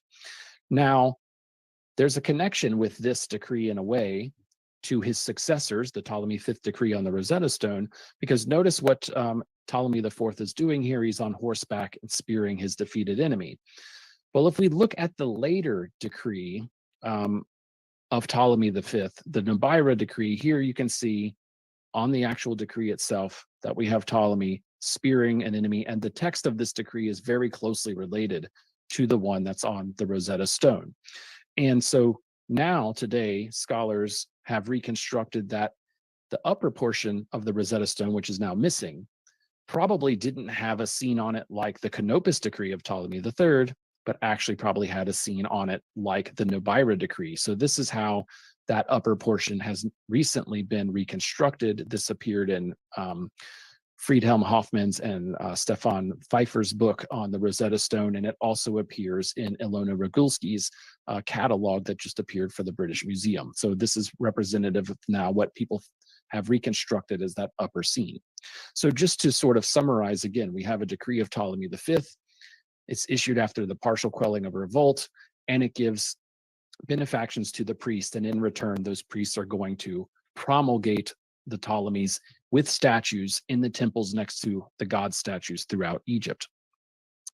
Now, as I mentioned, we actually have multiple copies of this decree, not just the Rosetta Stone. So the Rosetta Stone, which was found in the modern city of Rashid in Egypt, that was the first one discovered. But now we have the Nebaira stela that I showed you from 1884, a stela from Elephantine that was discovered at the beginning of the 20th century, and then a stela from Tel El Yahudiya that was discovered in 1922. These are all individual copies of the same decree from different places. So we have these different copies where they were put in different temples throughout the country. So the Rosetta Stone isn't even our only copy of the Memphis decree. It's just our most famous one, and the one that we found first. And of course, that was so important in the decipherment. So Ptolemy V released further decrees. At Philae, we have a couple that we call the Philensis decrees. And this was really decree celebrated the final quelling of the revolt in the South. So it's connected to the Rosetta Stone decree because the Rosetta Stone decree celebrated that quelling of the revolt in the North.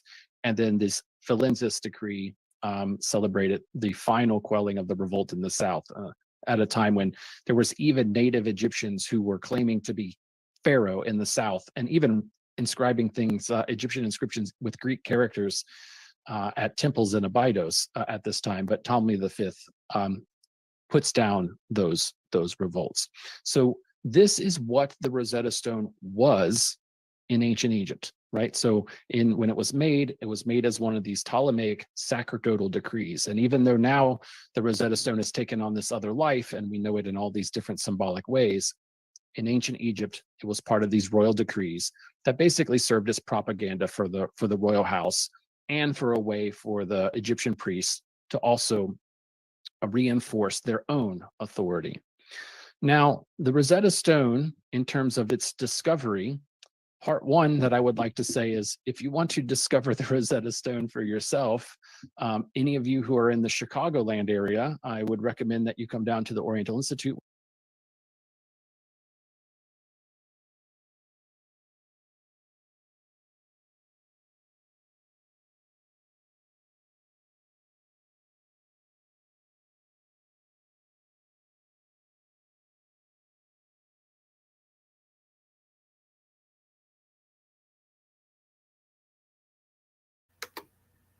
Islam. Islam. And so we have right there the guy for Scaff. Islam, brother Bati Bey. Can you hear me? Islam, yes, can't hear you now. Okay, gratitude. Yes, sir. So yeah, we had that guy for Scaff who actually wrote he did some of the portions of that PDF I gave to our family on the Egyptian Book of the Dead, Becoming a God. And this actually was a measure where they exposed a lot of this Egyptology for what it really is.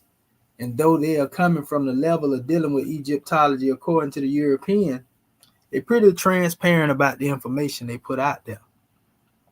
So they tell you why the Rosetta Stone was created. They tell you why the priesthood, was demonstrating like they was demonstrating with them, and getting this extra cult veneration to these Rosetta, I would call them Egyptolamites, so to speak, in the region of Rashid, al-Rashid. And our people just can't get over it. They even tell you that the so-called hieroglyphic script that's supposed to be there in the top of the stone, that it came from the Middle Egyptian time period. So automatically this let us know that this didn't come from ancient Egypt, even if they're trying to base the script from that era. And even if you get it from the Middle Kingdom, those pictures on the monument still have nothing to do in essence with what they talking about. And so what we gonna do, because they let you know it's wrote in Greek. And I tell our people all the time how they created the alphabet. All they did is superimpose the Greek alphabet, at least Champollion did, over symbols, and then basically tell the people that's what it was. The same thing that we have done in the past when we placed the English alphabet, over which particular symbols we choose, and we was able to create one, alphabet and make it seem the same way as if it was an alphabet to deal with pictures. So we don't have to go into that too much. But what we will do, we're going to go into the actual text in a second. And I just want to show our family something before we go there, because and there was another thing we was pointing out too recently. And I'm going to keep harping on this, and I didn't really read all of everything. But let me open up this screen one more time and share this with our family, because they have to know this.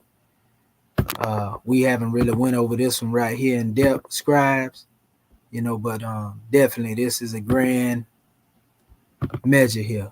Can y'all see this right here, family?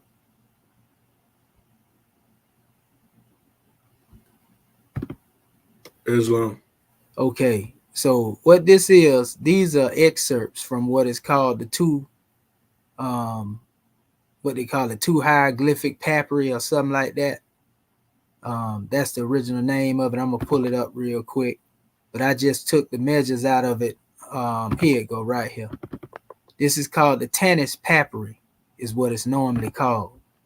And I've been showing our family this right here, and this is basically showing you, this is one of the oldest expressions of where pictures have been placed beside writings. And this is basically proving our case and what we've been demonstrating. And this is from also during the Greco-Roman period. And this has pictures here, right?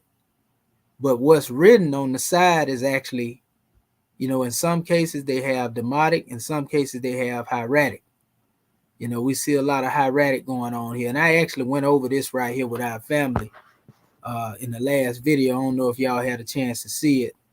And I was pointing out obvious things that I can see. And actually going to try to go into this thing and really dissect it. Because this is where Gardenia got his concept for a sign list from. And we're going to get into more about the Rosetta in a minute. But I just wanted to point this out. And even in this particular information, the Tanis papyri, like I was telling them, this is letter B, this is S. This is just, at this point, we have went into showing that it's nothing more than the picture being inserted in the mix of here, but not having a meaning per se, because it only has alphabets, so to speak, and the picture is here. So the picture is here, and then this is descriptive of what's going on in the picture. This is not saying that the picture is a letter, and that you got people was trying to pass this off like this was an alphabet. But anybody that have seen Champollion charts know that a lot of these symbols right here, you ain't never seen them in Champollion alphabet. And they tried to make this be a encyclopedia as well, you know, but in all actuality, what it is basically the same thing when you look at Allen Gardenia's sign list. In fact, Allen Gardenia is the one that was writing on this particular text.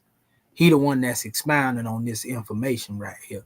So we know this is where he got his idea of putting them sign lists together and classifying them what he said they were. However, you know, it's certain things in here, you know, that by being able to go into the dictionary, like the Vigus, we can see that these things are not saying, you know, what Gardenia is saying in his sign list. This would be the letter B, this would be the letter S, and this would be M and R, Miriri, something. The BS, you know, I don't know it. It could be, let's just say if this was a hieratic T, and I'm just saying hypothetically, you know, then we would say, well, what is this is Beset, you know, is this Beset, you know, Miri, you know, the love of Boss. You know, I'm just giving an aspect of that right there, just looking at these first two. But I want to do a little bit more research on this one right here. But we know this is BS, and this is M and R, Mir, and this is the other R, Miri. You know, we know that's definitely dealing with love. So, as we go through these particular measures here, they have whole drawings on this, and I put all this together so our family can see it. And this is actually found in the British Museum too. They have the original paper. This is a facsimile of the paper, but we can see again where Gardenia got his idea. Notice that these are just symbols and pictures.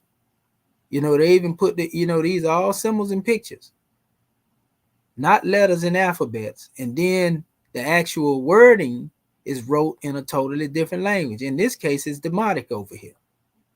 You see what I'm saying? So we got Demotic in certain areas, hieratic in certain areas being used as the writing of the actual words. So this proves our case even from the ancient perspective. So let's just say that this was a sign or a symbol. Well, this would basically be, you know, expressing what it is. Let's just say if this word was Ankh, you know, okay, well, this is the Ankh, and it's just saying Ankh. But notice it ain't saying Ankh with pictures. It's showing you what an Ankh looked like, and then explaining it in Demotic, explaining it in hieratic. You see? So again, these were not even used as pictures. We can see from a more ancient source that these pictures were not used as a writing. You know, they were used to basically express what was being stated. You know, just like we would put a picture of a dog, you know, in a book, if we were dealing with a book speaking on animals. And then when we put that picture of the dog there, on the other side, we spell out the word dog. We put a picture of a cat there and we spell out the word cat. You know, we put the picture of a bat there, we, you know, spell out the word bat in the English language. So this would be putting, you know, the picture of the Ankh here and explaining what the Ankh is here, what is being referred to here. So the thing is, like I say, I want to, because this is some, because due to the way, you know, looking at it or whatever the case may be, one has to attest each and every one of these letters.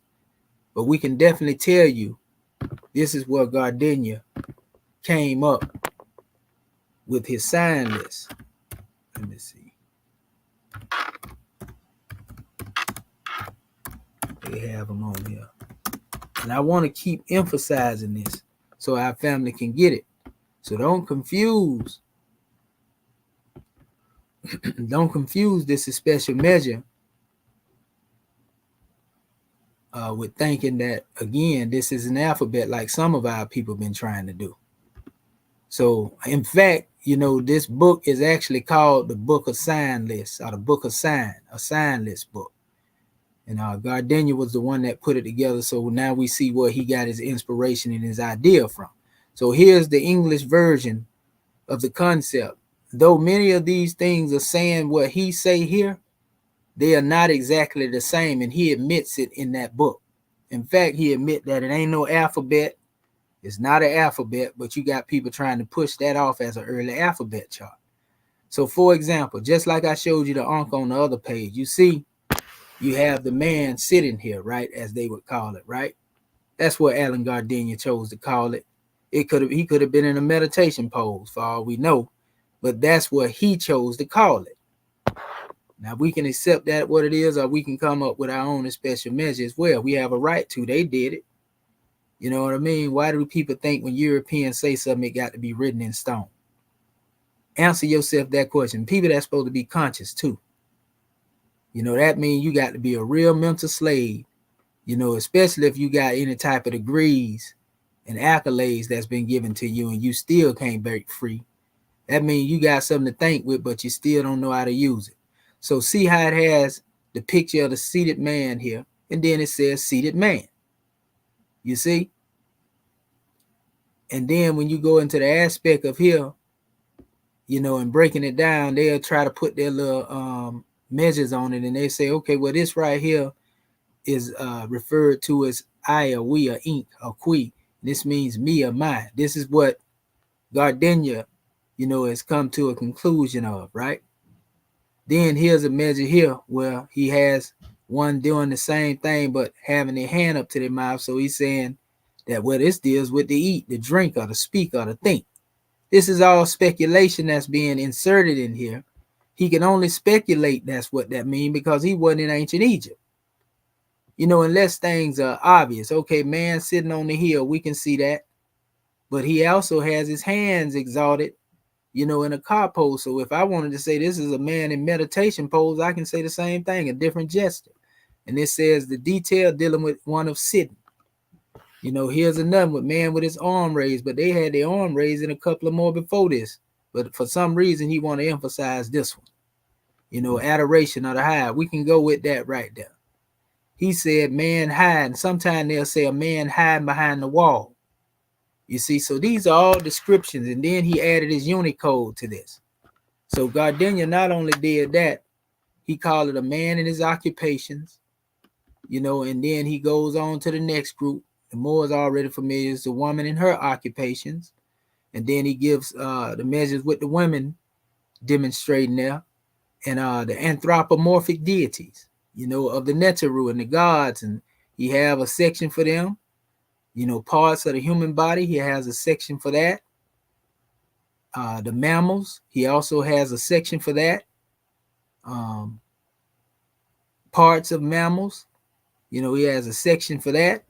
And quite naturally, there are also symbols in these different pictures. You know, some of them actually represent some that was chosen to represent alphabets by your boy Champollion. You see? Problem is, we have already established that his alphabet is a pseudo alphabet, just like everybody else who took, you know, a particular alphabet, you know, dealing with the pictorial concept. We don't find an ancient chart from the ancient Egyptians that was demonstrated like that. You find the Hebrews with a particular chart, but their chart don't correspond with Champollion. Matter of fact, I told our people and showed them we got two different charts the Hebrews got, where they created two different pictorial systems, so to speak. You know, then you have the Meroitic version. But all of these alphabets by scholars have been referred to as pseudo hieroglyphs. You see? In other words, they wasn't used like that in ancient Egypt, and we showed that too. We put that up there as well recently. You know, as you go through this special demonstration, again, it's just showing different measures, parts of birds, you know, amphibious animals, reptiles, etc., you know, fish and parts of fish. And they was trying to make the people believe, you know, those who were dealing with that information I was just showing you, you know, right here. You know, they were trying to make you believe that this was actually a dictionary. But what Gardenia tell you in here, listen to what he say. Now, he shows where on what pages in this particular information or this papyri that you can find the symbols that have been adopted by your boy Champollion as alphabet, but he tell you that they are not alphabets in this particular chart here. And so he shows it to you as it is. What he did is he took those pictures that I showed you a few minutes ago and basically put a refined version of these same things in order. And I'm going to show it to you in a minute. But he tell you that they wasn't no alphabet. They basically were symbols, and you couldn't even look at them in the sense of being alphabets. So it says here, the scribe seems to have aimed at making each list as he came to it complete at the expense of others. In the alphabetic list, and that papyrus was burned too, family. That's why it's in sections like it is. In the alphabetic list, no stringent order or phonetic otherwise is observed, nor does the arbitrary order here adopted influence in any way the arrangement of other signs. On page 7, 14 signs remain. If we were to take this, meaning that this is not the way it is, but if we were to look at it this way, that's what he's saying, as an original number on page 6, and assume that the alphabetic list begins at the top of page 6, we would attain 14 on page 6 and 10 on page 7, and this would equal 24 alphabetic signs, right? He said there are 12 certain signs remaining in the hieroglyphic and first hieratic column. These are arranged in the usual phonetic order as follows, and then he gives all the orders that they're given, in the usual, in the way that they normally demonstrate. It says of the remaining 26 signs that are usually considered alphabet or might have stood in the list, namely, and then he shows other signs. And they have in this list a lot of these symbols right here that wasn't even there. They missing. But these would basically be a part of their alphabet normally when they try to deal with pictorials, but they are not in that chart. He said may perhaps be relegated to the bottom of page 5, 4, and 5. So he just assigned where he think they would be at. And this is equivalent to this, just showing different symbols or whatever the case may be, right? This is what he's referencing in this particular page. Now he has reconstructed, what's in this particular portion. See, if you look at the little symbol here, but he put this there basically saying it's basically a different form of this in the pictorial form to him.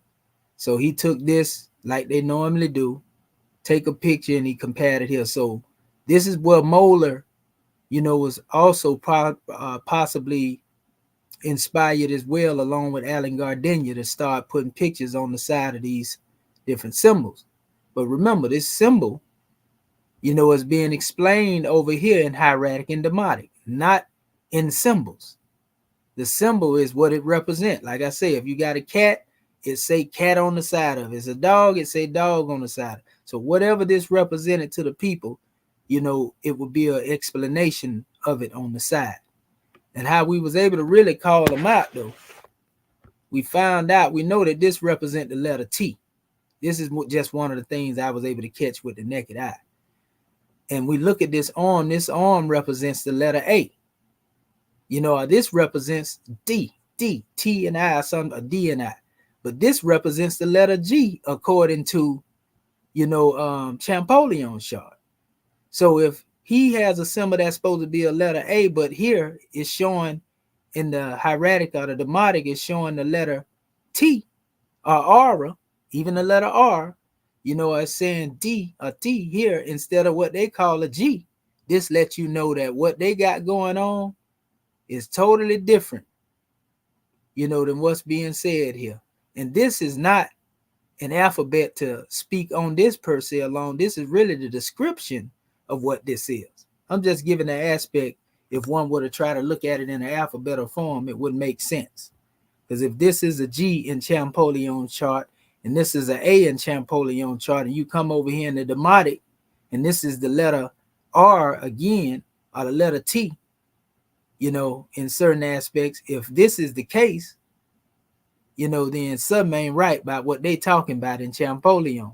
either ancient Egyptians line or Champollion line. And we already know, you can't even say the ancient Egyptians was lying because Champollion them went and remixed what they had. So what he shows here, he shows loss, and he don't have nothing here. There is no alphabetical value to these, even though they have chosen these signs to represent alphabet. In this ancient papyri of Tanis, ain't no letter A, B, C, D, E, F, G. So they can kill that noise. It's over. You don't even need to say nothing else after this. It's a done deal. So when they get to talking about the Rosetta Stone and trying to make different pictures alphabets, that's out the door. You see what I'm saying? It's over. That's a done deal. So, they had a couple of more of these areas, and I'll be going into this, again from time to time. And he went in there again, tried to pull the signs that would, to his eye, be recognized here and compare different portions of the papyri. Did the same thing here, In this one, he actually put E.A.R.S here, a snake and worm here, right, in his pictures. But that don't mean that's what this meant over here, because he don't have proof to say that this is E.A.R.S. And in fact, this is the letter Y right here. Being what I can see right here, the letter Y. So what is E.A.R.S? E.A.R.S is a Greek word anyway. So you would go to, in order to try to get into this thing, what I'm going to do is I'm going to end up going into our Vigus dictionary and look for any words that start with the letter Y that relate to the E.A.R.S. And the same thing would deal with right here if I were to go into these particular portions, which is, for example, this area here, which is the letter R, and then let's see right here. I'm dealing with obvious things that people familiar with. We come over here. Here's the picture that Gardenia came up with to try to make it what it is. And he compared this over here to what was here, but we can see again, he don't have enough to go off of. So that's why he put the question mark here. And so he's really guessing, at this particular time, so again, this is describing what the pictures are saying. And that's why you hear me say Metal Netta is really people, places, and things. Now, it would be more accurate to look at these things as people, places, and things than looking at them as alphabets. And then you understand, okay, well, they was just depicting what was around them, just like we would look in any National Geographic book and see certain things. We deal with archaeology and so forth and so on. So this right here kills that whole demonstration of trying to say there was an alphabet chart that existed. And I asked them where one was, and they tried to make reference to this. They didn't give this. I went and did my due diligence on what they were trying to make reference to, and there it go again. I told you, all they got to do is keep their mouth closed, and I won't be going this deep right here. You know what I mean? But again, it gets tighter and tighter the more you try to wiggle up out of this. You can't get around it. This is plain and clear, and it's obvious right here that we have pictures being explained in hieratic and demotic, which proved that the hieratic and demotic was the language. And then we have our buddy Gardenia when he created his own example of that, again, in the creation of this sign list. See? Oh, man. Ain't it just good to be free in the mind? Now, let's go over here to the actual document, because this is the actual document, and Gardenia is giving most of the information here. And he said a lot of things about this, but he definitely let you know that this ain't got, here you go, these are very clear too. Like we can see that they have, the pictures here. We can see what we call cursive hieroglyphic as the picture, which is basically the same, of these two, the same thing, but right here, this is explaining what this is. So I want to go and do some attestation on the different signs and the symbol. Like we know this is letter PP and a G right there, look like it. We can go through here and look at these things, but we definitely know like that's M and R right there. That's W, certain things I can pick out, but some of these signs I'm gonna have to go look. But again, here's the explanation in a totally different language, picture, explaining what's being demonstrated right here. And then you got the measure over here with the word. So this is not a glossary. This is not a dictionary. It's exactly what is classified to be a sign list. So anybody that's talking about that's an alphabet list trying to deceive the people, shame on you. And right here in this text, right here, and it's showing you got all the facsimiles in here. And this was published by the order of the committee in London. And this was actually the Egypt Exploration Fund. See, they got Petrie. They got all of them working together in here. L.T. Griffith. You know, these ones demonstrating in here, the sign papyrus is what they called it. So when you get in here, I'll show you what it says. I'm going to have to rotate this real quick. Just give me a second.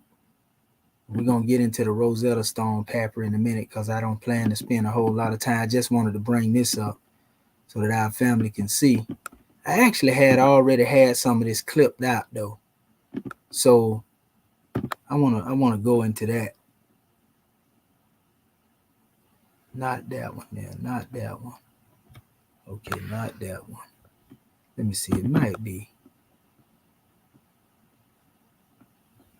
Not that one. Okay, I had a whole demonstration up here.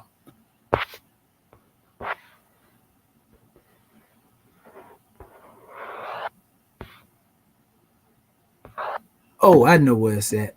Pardon self, family. I know where it's at. It's actually here. It's in my word. There it go, and it came up too. Okay, so let me try to get this here back over here. Okay, there we go.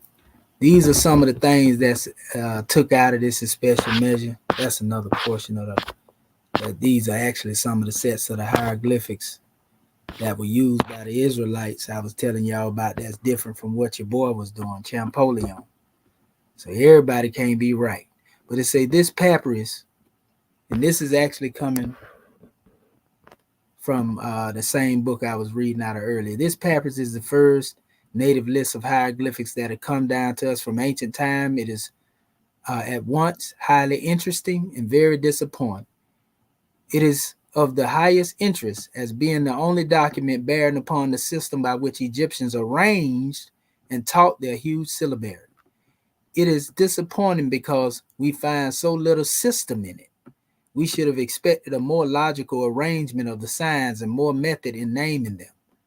It says more indication of a fixed order in the alphabetical signs, if not some correspondence with the order of that alphabet which the Phoenicians seem to have borrowed from the Egyptians. We ain't gonna get out of the way right now. Y'all know what they're saying. So basically they recognize what original alphabet, derived from. But anyway, it says from the considerable care with which the list has been prepared and from its extent, we must suppose that if any rigid method was customary, it would have been adopted here. In other words, any type of systematic expression of their language or whatever, if it was going to be one. It says, we are driven to conclude that the ancient Egyptians, they possess no such system. Meaning what they doing now, like with Gardenia's sign list, the way he put things together, there was no system like that in ancient Egypt. They basically saying that right here in the book, and it goes on to a couple of measures here. I want to just stick to the things that are more relevant. They were speaking on a different aspect about the signs. They actually mentioned it here a couple of times that, like right here, I'm inclined to think that the alphabetic signs are separated so much. It says for phonetic reasons, as for the different part they played from the rest of the signs of the hieroglyphic system. So they showing that these alphabets that were separated, you remember the hieratic that I was showing you, the Demotic, And it says the order of the Egyptian alphabet is given in the papyrus has been no standard for the arrangement of the remainder of the signs.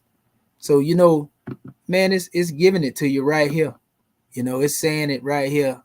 And I wish I would have found this a long time ago, because we'd have been dealt away with the conflict and the, you know, the arguing. For example, you know, he even said here, in a lot of these different measures here, it says, "Nor again," it says, "are these groups a series of notes illustrating the use of the sign in practice. For the particular sign does not always appear in them, for instance. You know, on the other hand, a need must have been felt in Egypt of some means of distinguishing hieroglyphic signs, both in the schools and in the ordinary life." They did distinguish them, because the hieroglyphics were not, you know, alphabets. You know, they can only be explained as people, places, and things. You know, it says names must therefore have been attached to the immersed hieroglyphic syllabary and taught with care from the earliest times. If we consider the third column is devoted to the names of the signs, we shall find a fair explanation. You know, but he goes on and shows that a lot of these things don't mean what they thought they meant. You know, he showed, like he said, well, weeping eye. In other words, a weeping eye was just a weeping eye. It wasn't no letter, you know, R, you know, as a representation of this symbol. It was a weeping eye, you know, an inverted eye, so to speak, which they showed right here. You know, and then they gave a symbolic breakdown of it. You know, a crescent was a crescent. You see the crescent. You know, the disk of the sun was the disk of the sun. You know, just like it was taught by Apollo. You know, so they go on and tell you in this thing, in this particular book here, they tell you that this was not, you know, alphabet. This again represents a sign list. You see the signs and you see the writing on the side of it, you know, in hieratic and demotic, whatever was chosen to be written with. And so this is an actual papyri that exists. And you can see it right here. And that's the actual portions of the papyri. Again, you can see clearly, you know, you can see the sign right here, and then you see the writing in hieratic. This is the actual thing that's being showed here. And I actually checked them, so a lot of it is on point and correct as far as dealing with what it is.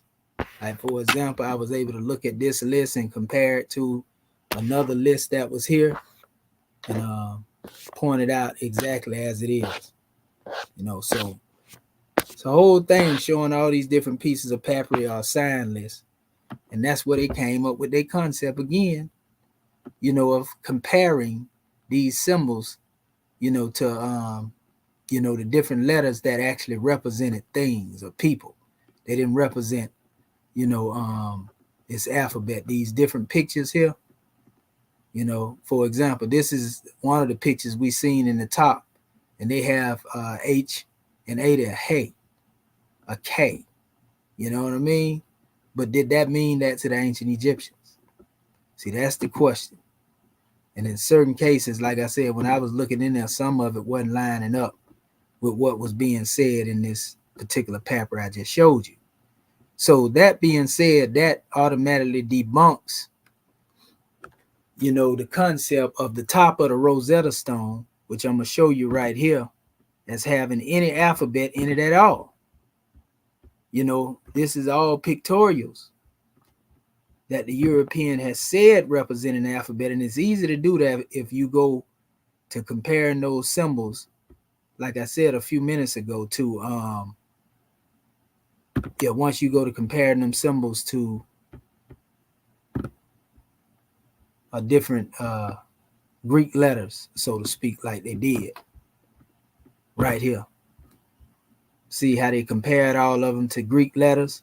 So of course, if you write something in Greek and you have these pictures that you create and you say that they represent these Greek letters, of course, if you go up here in the top of this script right here, if this was Greek and then these letters are being converted into these pictures, you know, according to their methodology, it's going to be a decipherment to them, but it's not a decipherment to the ancient Egyptians. They only decipher in their own language that they wrote.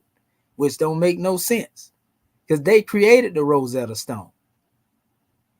You see, now I can see if this Rosetta Stone came from ancient Kemet. Now, they tried to copy certain decrees of ancient Kemet and recreating this, but they didn't copy it word by word. They only tried to copy it in style. And these were, again, Egyptian priests, they say, that was supposed to have been writing in Greek. So make it make sense. So they had scribes that knew how to inscribe the hieroglyphics. And if they had them under duress writing in Greek, you know, and they try to say, okay, well, let's adopt this particular picture to this right here and put my name in the glyphs, you know, which is, that's how Ptolemy name ended up getting in hieroglyphic, because, you know, they wasn't in no ancient Egyptian hieroglyphics. That don't exist. You see? So it's, I mean, it's plain and simple, family. And they even explain the top portion of the Rosetta Stone, which was broken off, as you see it right here. Another thing you have to understand is even if they dealt with a decipherment in this Greek aspect of a Rosetta Stone, right? There is no hieratic in this stone. So you couldn't use this stone to deal with anything in hieratic. And most of the papyri that exists is hieratic. Demotic came around the time when the Rosetta Stone and all that. Rosetta Stone came a little later, but the Demotic came around, you know, around the time when the Ptolemy was just getting in there. It existed from like the 600 BC, the Demotic did, but Ptolemy and them was on the manifest by that time. You see, they was already in there doing their thing, doing their dance, as the people would say. You see? So you got to do your research. And they was the ones that were doing. I got some information too that even say, man, that by the time they got done with the Egyptian priests, it wasn't no more priests.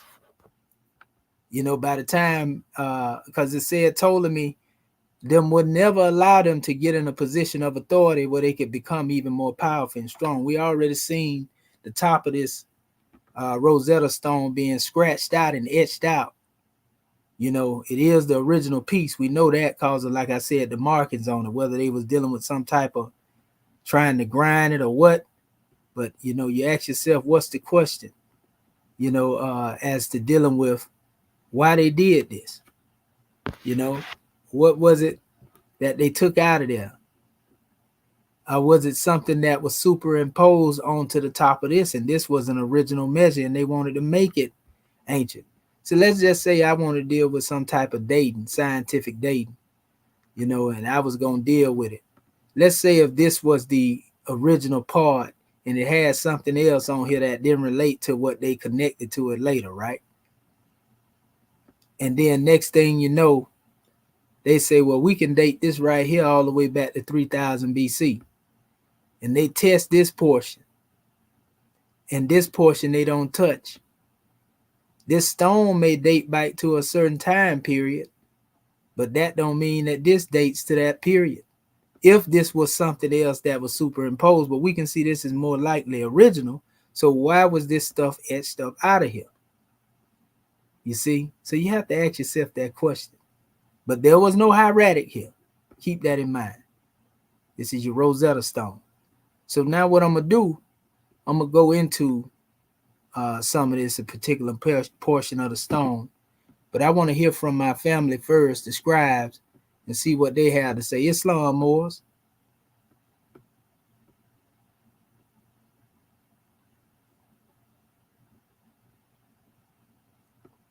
Hold up, let me make sure that I can you hear me, Moors, Ken?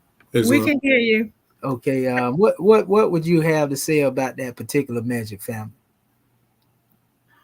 Having already risen, giving praise and honor where due. It's just a powerful demonstration as far as the lengths that Rome will go to remix and try to erase our special history.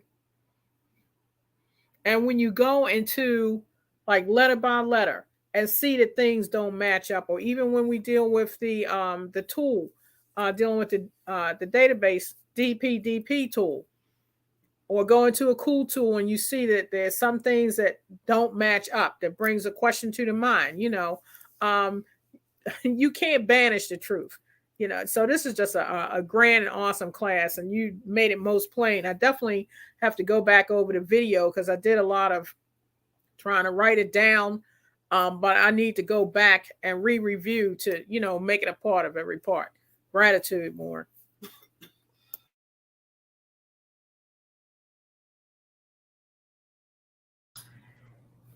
Islam. I don't know if you're talking Dr. Shaheed, but I was gonna get on. Yes, sir. You got the flow, grand man. Islam gratitude. One of the things that I like about the research and what I'm getting, the looking at seeing the forest as opposed to the tree, is that you're seeing that the further you dig, how it unearths, and let me just use what the chairman put up, the name of his book. It exhumes the nation. There's no, you create a lie. There's a lie only has the life of a gnat. It can only live so long. And then when you got ones that are bringing up as the scribes here, and as he did in his book, and Noble Drew Ali brought, you cannot deny the fact that there was a great conspiracy against the fathers of the mothers and the fathers of the human family. That there was a great conspiracy, and you see it from the information. How do you say that, what I'm saying? And I like the instance that you give with if we're going to put a picture of a cat, we're going to say it's a cat. You're not going to try to make it into a letter, you know what I'm saying, so to speak, and try to pass it off, and I think this was more so them trying to write themselves into history because they truthfully know their origin. And with that, I leave us a common peace. Islam. Islam. Ain't that a grand drawing too, to find an actual old papyrus from that Greco-Roman period and see that definitely ain't no one letter. It's a whole word, and it's written in hierarchical, written in Demotic next to the picture, explaining what the picture is. But then, like I said, I did some comparison on them to see if these were, because we know we deal with the transliteration, we can find them in the Vigus and the different dictionaries. And I went through like you did with the attestation, and you go letter by letter looking for the E.A.R.S, and none of it started off with a letter Y. So that let me know that that can't be right with what they talking about. You know what I mean? It's in E.A.R.S is a Greek word, for example. And so so it really is really a whole paradigm shift. And I ain't really got all the way into it, grand man. Yes, but I also wanted to show y'all this in our last section, but I wasn't able to pull it up briefly.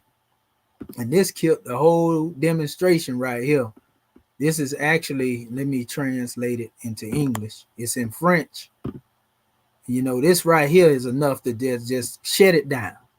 They say right here, and this is from French people, same people Champollion was supposed to be from. Below is the list of the most commonly used uniliterals by the Egyptians of the ancient Egypt. Ancient Egyptian is a Semitic script, which means there were no vowels.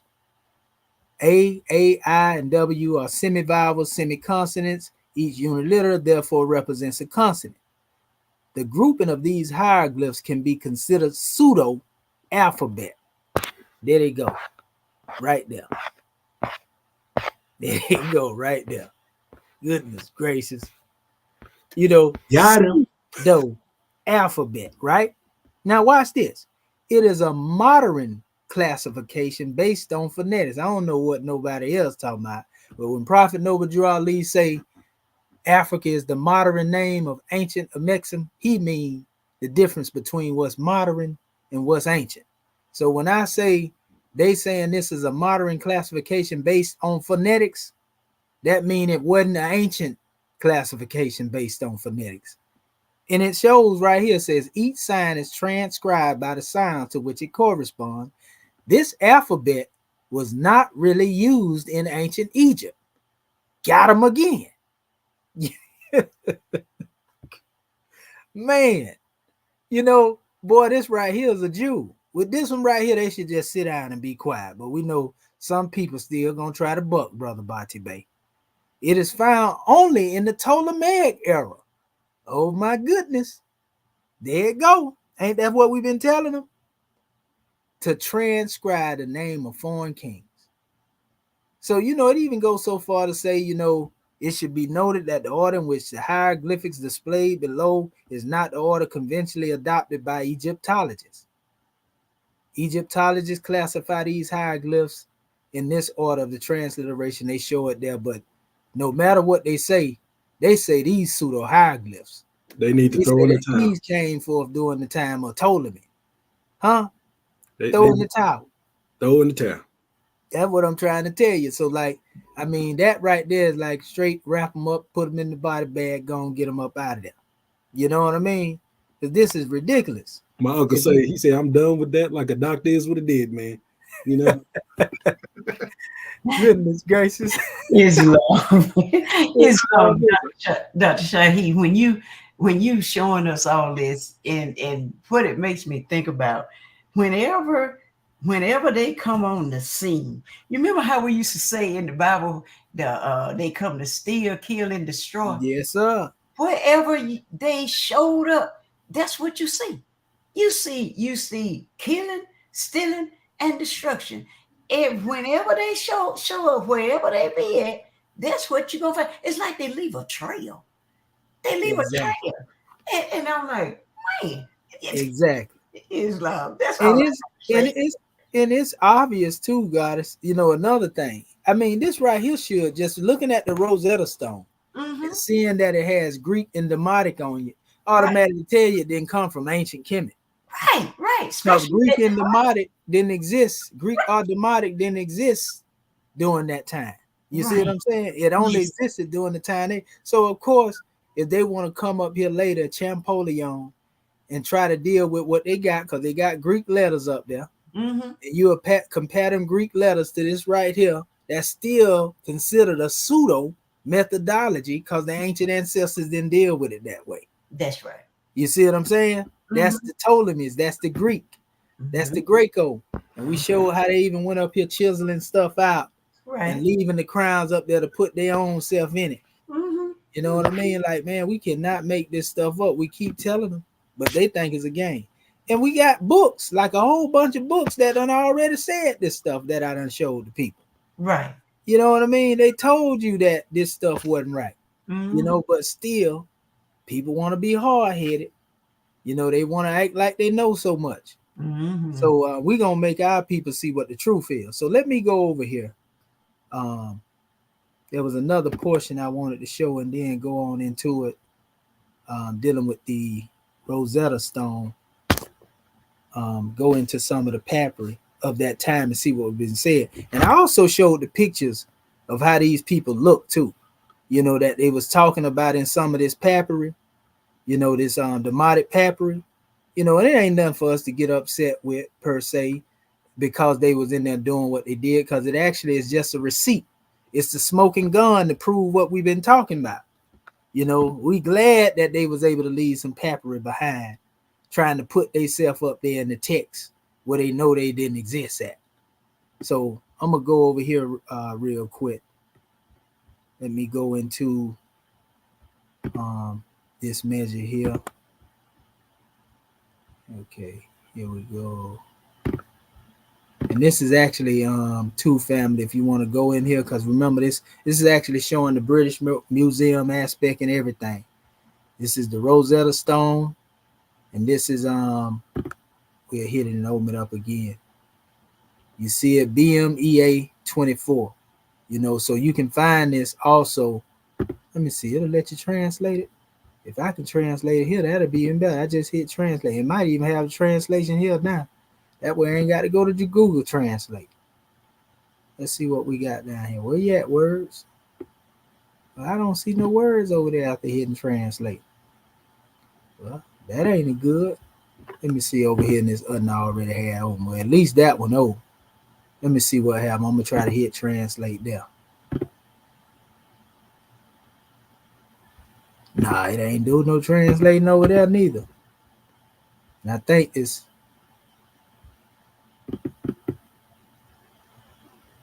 Let me see something. I'm gonna try to reopen this thing.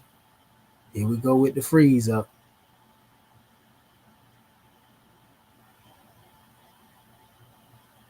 Okay. We're gonna exit that page real quick. Give me 1 second, family. We're gonna exit this demonstration and we're gonna try to go back into it. I actually was going into it in Google right there in my research, but I'm gonna do it like this right here. Let me see if it opened it back up again. If so, I might just go ahead and go to the, I'm gonna go to the Google Translate, because maybe it will work on another time, but I don't want it dragging me out here. So this is BMEA Rosetta Stone.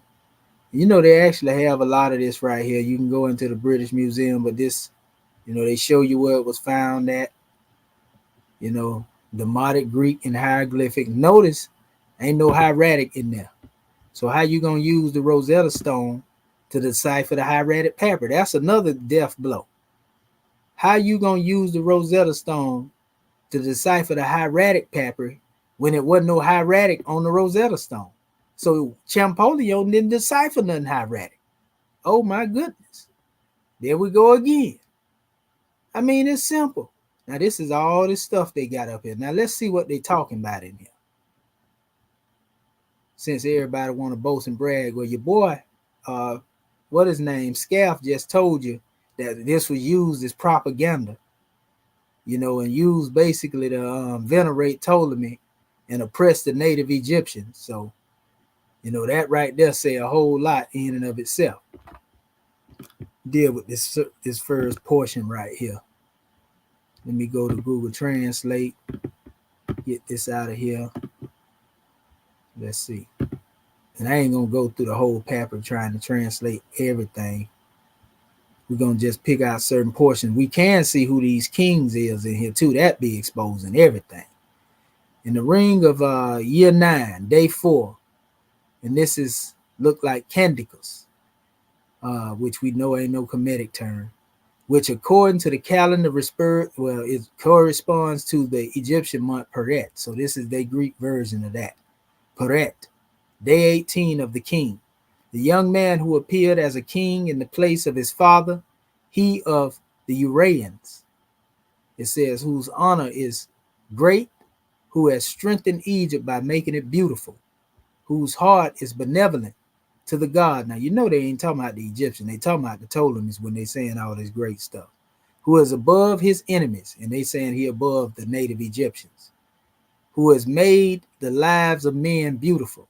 The Lord of the years of the Setfest, like Tatanin, the king like Ray. So they want to compare themselves like Lucifer said in the Piscean records, I'm going to exalt my throne above the stars of God. I'm going to be like the Most High. Only difference is the Ptolemy was like they're going to exalt their throne above the pharaohs, the originals in suit, and they're going to be like the pharaoh. You see, they're going to be like the Neter and the Neteru. Let's see what it says in the next particular portion here. Go down to the next portion of this drawing here. Tap into it real quick. Okay, let's go over here. Here we go. Paste it. Of the king of upper districts and of the lower districts, of the son of the gods who loved their father whom Ta chose. They want you to believe that Ta chose Ptolemy and gave victory to Re and living image of Amun. See it? There it go. Here go the Fufu. The son of Re, Ptolemy, eternally live, loved by Ta. Who told Ptolemy that Ta loved him? It's what I want to know. Because Ta existed before Ptolemy came into existence. The arrogance and the irony of this situation. You know, the appearing God is Ptolemy eternally alive and loved by Ta, the appearing God whose goodness is beautiful, son of Ptolemy, an arsenal. Man, this right here make you want to, I ain't going to even say it. They might shadow ban me some more. It says, of the gods who love their father and the priest of Alexandria and the saving gods. Look at this nonsense. Don't it just make you cringe? And then now this is supposed to be compared to what's up in the text. Now let's go up here to the actual Demotic and see what it say along all them lines. Because we're going to try to deal with the reason right here that's dealing with Ray and Ptolemaeus. We want to see Ptolemy up here in the original Demotic language. Let's see. Okay, this is line 3 right here. We're going to blow this up right here. Y'all familiar with some of these things because we done went to it. So we see Na, Neter, Sinu, Irim, Na, Neteru. It says Minha, Minak, Minaku, Irim, Naneteru, and it says Mirik, Miriktu, Irim per Ptolemies, right here. They done put it in here, right here, right? Now let's go up here to the top and see what it say in the Demotic.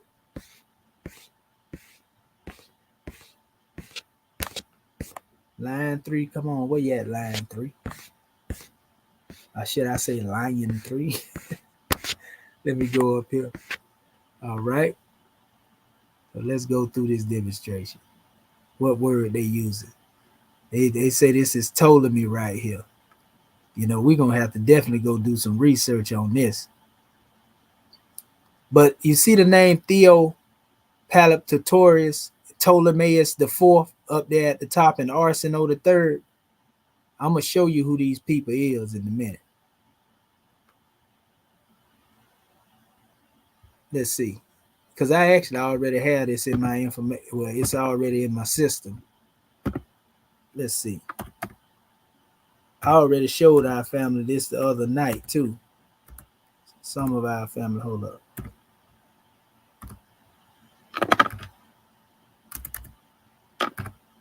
Okay. Is it? Okay. Here you go, right here.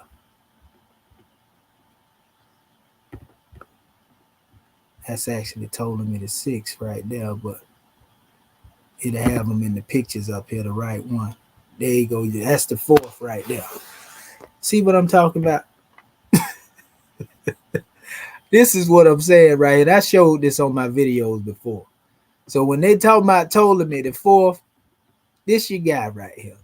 So we already know what we're dealing with. I ain't got to go through the whole thing and get a rundown no more.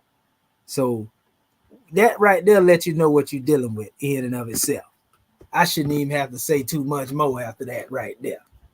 You know what I mean? This is terrible. But leave it to us, you know we're going to go find it, family. So again, that's your boy right here. See the name at the top, Neteru, Miri Itu. And they put Ptolemy in there. So the original statement was Neteru Miri Itu. It didn't say nothing about no Ptolemy off in there. See it right there? Let me blow that up. Look at that up there to the top. Neteru Miri Itu. And they put in brackets that this is Theo Philopatris, Ptolemaeus IV, and Arsenio III. You see what I'm saying? It ain't even in this stone right here, basically. That's what they interpreted it as. Are you kidding me right now? This is madness, people. So basically what they did is that little Ptolemaic hieroglyph thing, where they be talking about Ptolemy name was in there.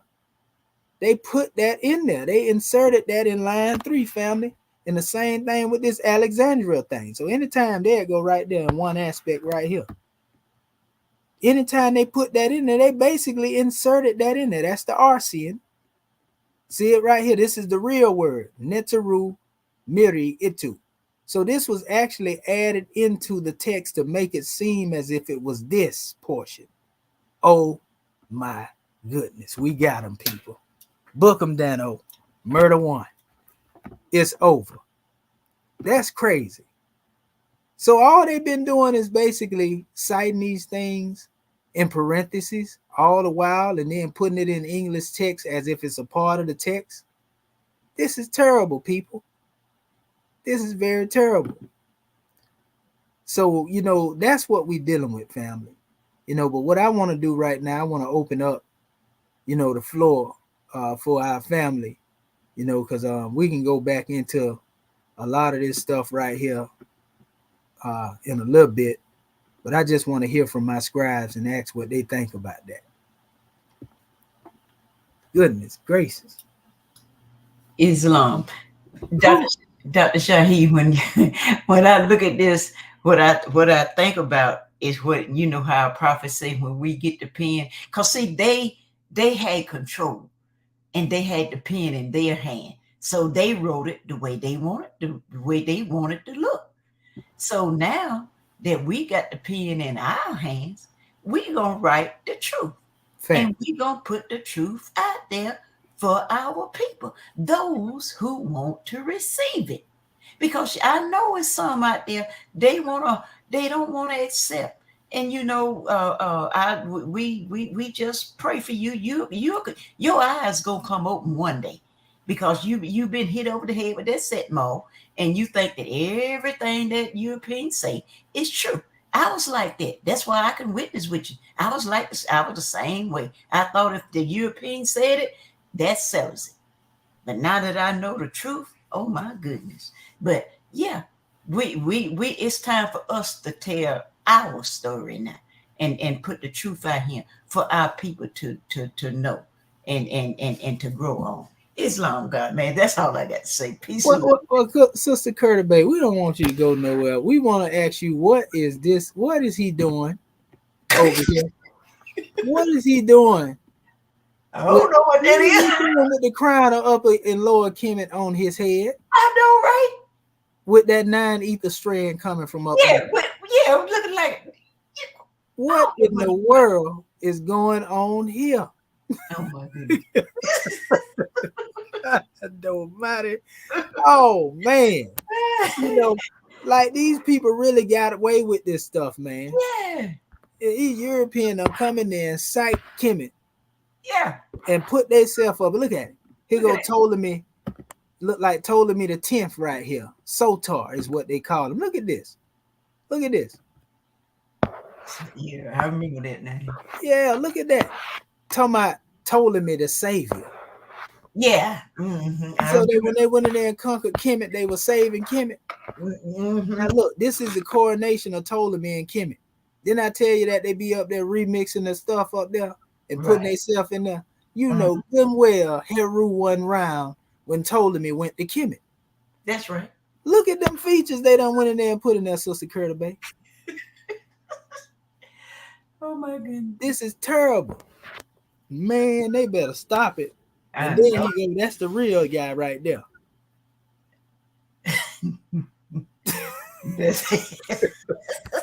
Oh, my bad. It's this guy right here. Yeah. Wait a minute. I tell you. Lord, somebody stop these people, man. Somebody please stop the madness. I know, right? What in the world? Make it make sense. Make it make sense. Please, somebody make it make sense. So, I mean, they did this all over Kemet. And so when people be taking you on these tours, people better start checking them people. Don't take me, into no temple of Kumumbu.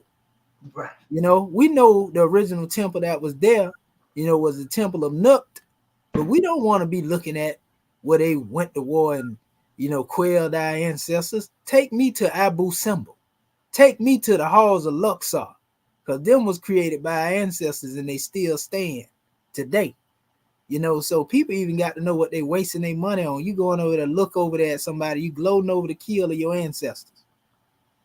So be careful who you let tour you over there, your so-called Kemetic tour guides as well. Oh, man. So, yeah, I just, go ahead, Scribes. Any other scribe want to make a comment on that? Islam Grand National Secretary of State. I know your scimitar ready. You already know. I look, just from the reading from the Book of Fire. That's why the chairman had to put little things in there to bring forth some laughter. Otherwise, you'd be ready to take somebody's head. Okay? Seriously. So, and I had to put that book down for a minute. and then pick it back up, to allow my Hierophant to kick my own lower self. Okay. So same here. When you have intuition and telepathy that tells you something is not right about this. So if you see one error, then that means that you've got to character by character check everything. You cannot take anything, well, because Europeans said it, thus it be. No, nothing could be further from the truth. And when I ran across that demonstration when we were dealing with the papyri and the transliteration, and I mean, if this thing was so long as far as the victim's story in reference to the torture that he and his family had suffered, and hesitating to tell it, well, they would take his head. And when you see the actual, you bold enough to, by you being the murderer, put your crime up there for time immemorial and then say you better honor it. Oh, no, that's injustice. So justice is taken back. Well, it puts everything in its proper perspective. And that's what's happening now in the age of fulfillment. So when you see these European faces and things, but then you also come across where our people were defeating the Hyksos, and whether it be in crocodile form or, pale skin form or snake form or what have you, the story still in one short sentence that we are the founders of civilization, period. And I'll sit there and look at Moses. Why? Why are you going up in there mountains trying to educate anything? But anyway, I digress. Okay. So Islam.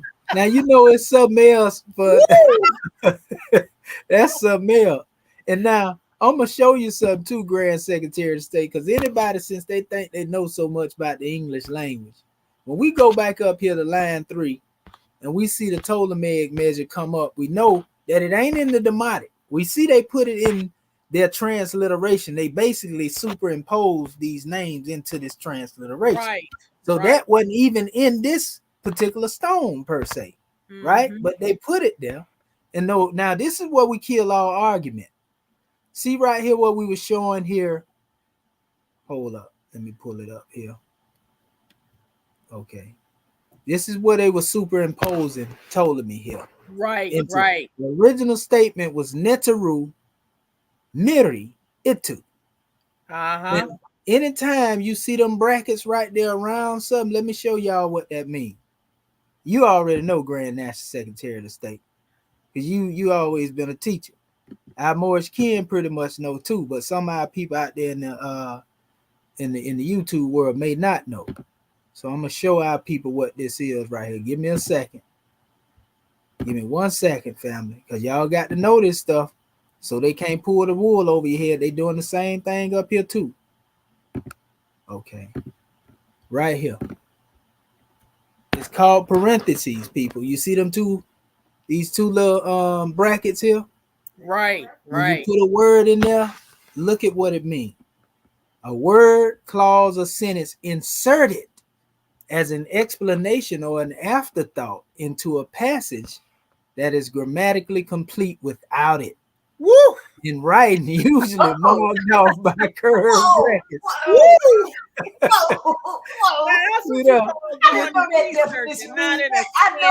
Goodness gracious. They look at that. In writing, usually marked off by curved brackets, dashes, or commas. So you use their own thing to beat them up with. Yeah. You done put Ptolemy name off in there. It wasn't nowhere in there. You've been teaching the whole while. Champollion found the name Ptolemy in there. All he did is put it in parentheses. Yeah, and when you looking at it, before you get to in that brackets, that name, Theo, whatever, you can see that that's Greek undertones. You know what I mean? So you already know that it's not real. It's a remix. Yeah. That lets you know, because if we dealing with Demotic, right, and the Demotic is Demotic and the Greek is Greek, you're right. Yeah. All they did is took what they put in the Greek version and then put up there in the top of that. But we looking at a Demotic transliteration. So what in the world are they coming up with these Theo for? And them names ain't in there.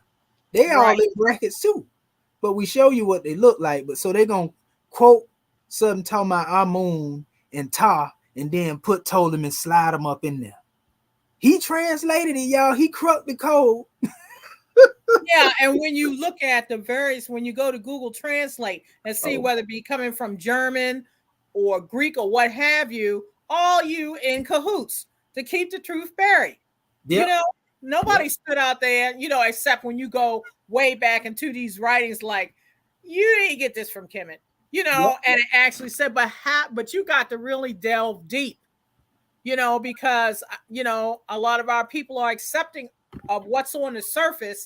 What I put out there, that's what you better go with. The same mindset when you deal with into the churches. Don't question nothing. Just do what I say, not what I do. You know, the same mindset. Yep, that's exactly what's going on. You know, and we gonna go deeper into this text, you know, in the homework just to see what's going on in here, so we can really uncover it.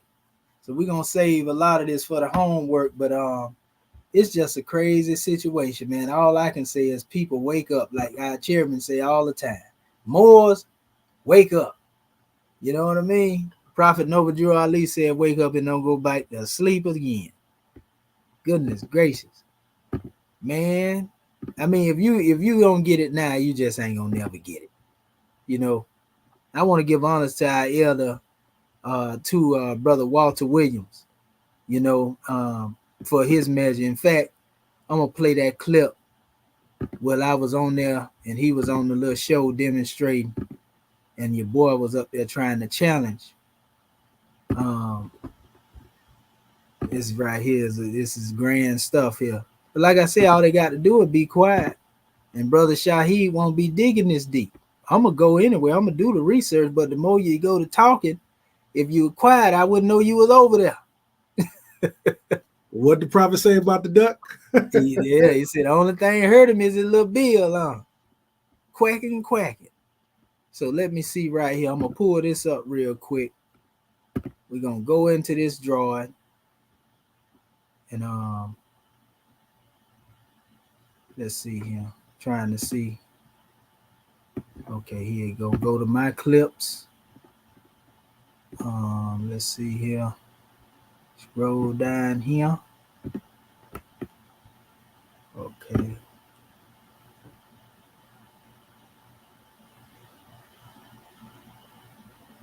Somebody, I know that was one of my things dealing with the Rosetta Stone being fake. Where is it at? Not that one. In 1 second here. Here it go right here. These are the times we was on there. Okay. Now I just hit out. But you would not find where the ancients ever taught anything about no symbols being no language. And that's what we keep going back and forth at, Elder. I've been telling them this. I see you've been telling them this. And I'm going to keep staying on their behind. And I just want to sit back and enjoy the show. And if you need me, I just ask for your permission to aid and assist, and I'll task behind up. Dr. Walter Williams. Wait, first of all, Dr. Walter Williams is what you are, Reggie. Dr. Walter Williams, ask the brother, is the hieratic deciphered? Ask him that. Is the hieratic demonic? Hieratic demonic? That's alphabets. That's where the original alphabet come from. The hieratic demonic. That alphabet that the ancient Egyptians, our African ancestors, who brought civilization to this whole entire planet called Earth. But you would not find. There it goes. So you see that right there. The elder told him hieratic demotic is the alphabet of the Egyptians. He was trying to get him to say the hieratic had been deciphered. You know, and the elder teach that it hadn't been deciphered. He actually wrote a book on it. So the young brothers wrote a book trying to debunk the elder, basically. You know, going after him, which is very disrespectful. You know what I mean? You can write your book without trying to go at the elders. You know? Here it is here. Instead of listening to E. Wallace Budge, instead of listening to Gas and Mask Pharaoh and Alan Gardenia in this so-called fake Rosetta Stone that Champollion has supposedly brought forth. How is this possible? This is what I keep asking them. How is this possible when Champollion and his text so-called came during 330 BC, which didn't have nothing to do with the old kingdom of Egypt? And they even invented more signs that don't even correspond to the ones that was already written in stone. See, that's what they don't understand. I keep telling Reggie that the real written alphabet is what we call the Re Incomet, or we call it hieratic. You will find hieratic papyri, but you will not find where the ancients ever taught anything about no symbols being no language. And that's what we keep going back and forth at this, instead of listening to E. Wallace Budge. You see? Okay, so this is way 9 months ago we had this conversation, and I got one more clip up here, and I mean, like, at this point here, like I said, it's just really like class dismissed, so to speak, when it comes to dealing with these one, because they gonna be stuck on being gatekeepers is what it is. They making money off our people, telling them that they teaching them hieroglyphics. But you would not find where the ancients ever taught anything about no symbols being no language. And that's what we keep going back and forth at, Elder. I've been telling them this. I see you've been telling them this, and I'm gonna keep staying on their behind. And I just, so it's a grand draw in Morris Ken when you get into all this this measure, but it's the grand thing to do the research and go back and go into the actual records yourself and see it. Because I mean, after somebody, if you're gonna disbelieve it after seeing it, then you just destined to be asleep. It ain't nobody can say nothing. Nobody can say that's gonna wake you up and cause you to come into the insight of what it is that's being demonstrated. And so like I say, we've been putting this thing out here for the longest. Oh, that one right there they took out of there. That was one clip I wanted to show. It was another one down here I think I had.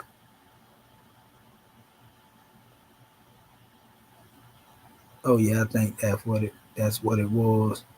Okay, so yeah, that was pretty much that's pretty much it. But we already know that a lot of these people they just can't get it. And some of them ain't gonna never get it no matter what you say. They just ain't gonna get it. So we done laid that the bed, so to speak, right there.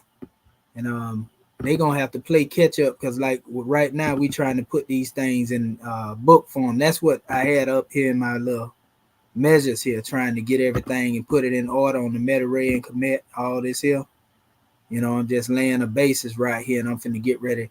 I ain't even got to write it. All I got to do is go hit this button, dictate, and speak just like I'm speaking now, and dictate it from the mouth to this demonstration right here, in between, what I'm expressing, and I'm gonna be able to get a lot of different works off here. I actually dictated this right here straight from mouth here. What I have right here, and it's pretty accurate too. So, I'm working on it right now, and we gonna get into it. But Islam, what we gonna do at this particular time, we're gonna open up the floor again so that our scribes can come through. We'll call on our officials first, and then we're gonna go into the rest of the scribes and closing out, and we'll get the rest to our family and homework. So we're gonna call back to the floor our National Grand Secretary of the State, Sister Shepsu Rakat Mahat and Putu Takami Bay. Islam, you there, Goddess and Queen? Book 'em, Dano. On to the leg. Oh my goodness. Woo. Dr. Shaheed, I tell you, we turn around and look because I remember when you were first speaking of the demonstration in reference to scribes. I'm like, wait a minute. who are you talking about? But we can see our growth and development, and these classes are key. And I just encourage all of our family just to continue to study and do the research. That I try to have as my mantra every day. It's something to learn every day. We never stop learning. staying in a position of a student, but also recognizing the need for being able to teach our people. So these things are key. And as I was talking to the goddess, the thing about it is when we came up, we didn't have knowledge. We weren't privy to these demonstrations. They made it so difficult for you even to be able to do the research. And I can recall, okay, Berber, and trying to figure out what that meant, not recognizing that a dictionary back in 1918 was totally different than a dictionary in the year 2000 or 2007. So it's like every time Rome sees unfoldment, they try to do another remix, shuffle it some more, because these people getting too close. But the thing is, you cannot banish the truth. And we know that our creator, one of the attributes is truth. So we are representative of our language. It is not a dead language, nor are we a dead people, but we've got to recognize the importance of line and genealogy, like with the movie that was brought forth the other day in reference to freedom is everything.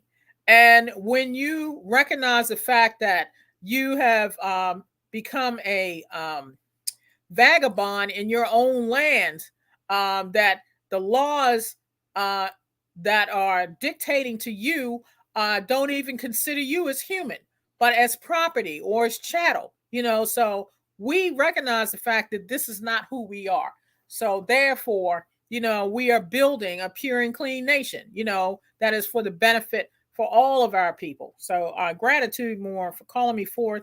Much peace and love to all my Moorish kin. This has been a grand class, and gratitude for breaking it down. Peace and love. Islam and peace and love. Gratitude, Grand National Secretary of the State Scribes, for your contribution as well. All right. Well, let us call forth the Grand Man, our Grand National Chairman, Dr. Akin Acton Pert M. Heru Tutankhamun Bay. I already know. He said, I wish a member would have told me to. Islam is our chairman present.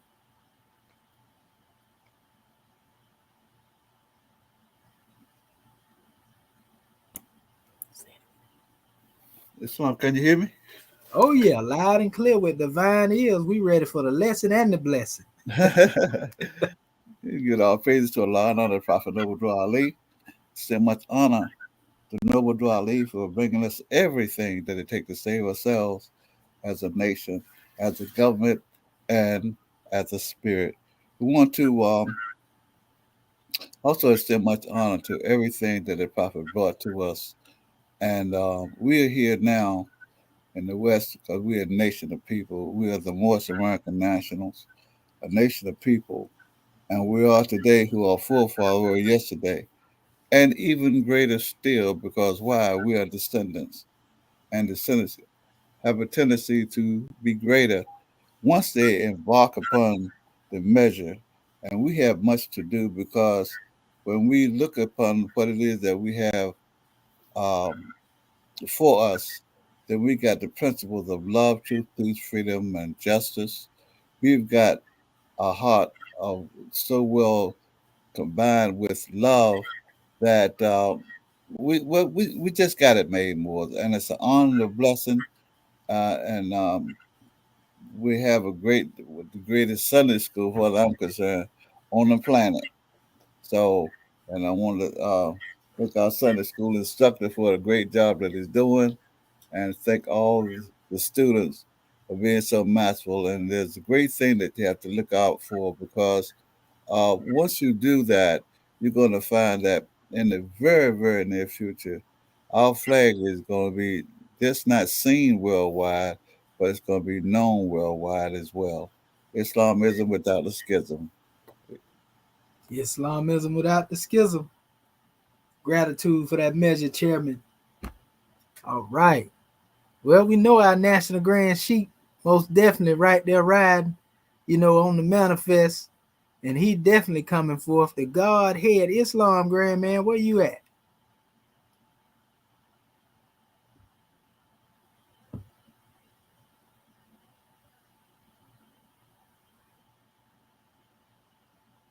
Let me see. I'm going to unmute our Grand Sheik. He's not on here anymore.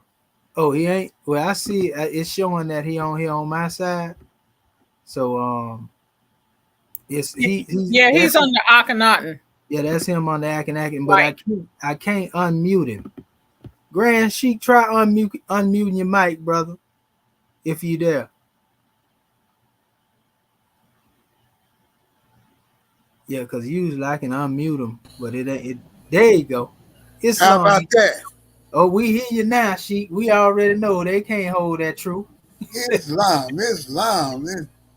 Boy, I'm telling you, these ones and these apparatuses, we want to give a lot of praise and the highest honors to his love thought and his just to say ways of brother man and prophet Noble Jew Ali.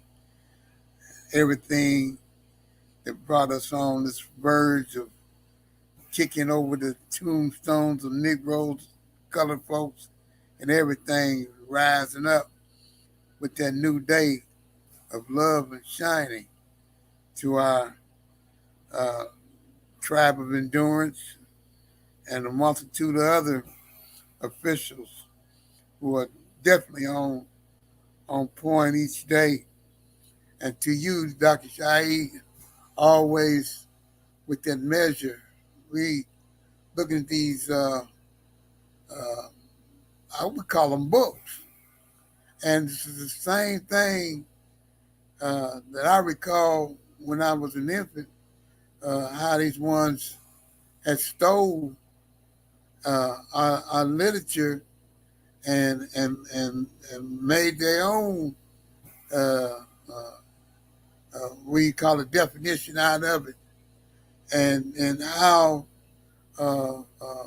ones had killed uh, the king and then had the queen out there by herself, and this has been the same.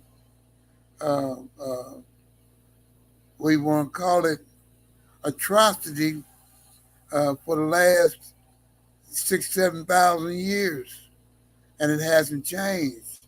And the only reason why it's getting ready to change is because you on the set, brother, and you got the pen in your hand, and you correcting a lot of things that need to be corrected, and redirecting that is going to make us mighty royal in the days that are coming.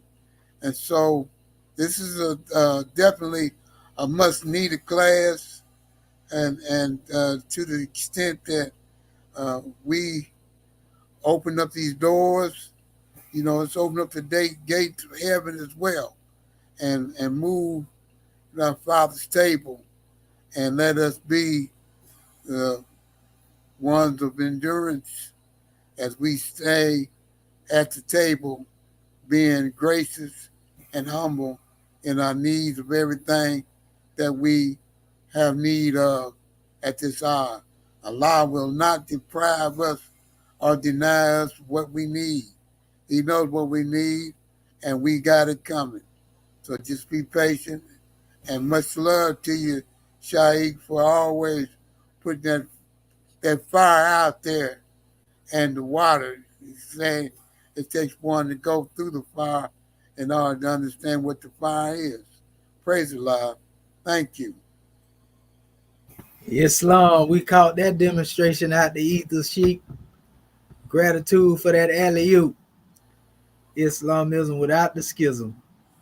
Wise words spoken from on high. And we definitely are most definitely moving out under the marching orders and the instruction, grand man. Islamism.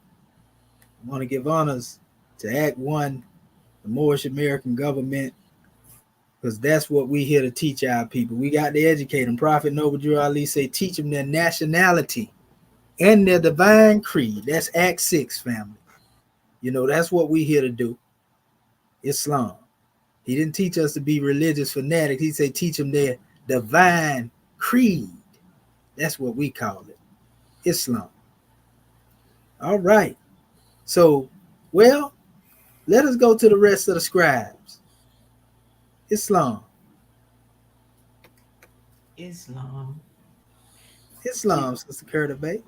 Islam. I tell you, Dr. Shaheed, I'm just enjoying our class this morning. As always, I always enjoy our class. But I tell you, today is like it keep getting better and better and better. I'm like, wow, this was so powerful, so much information, so much truth coming forth to it.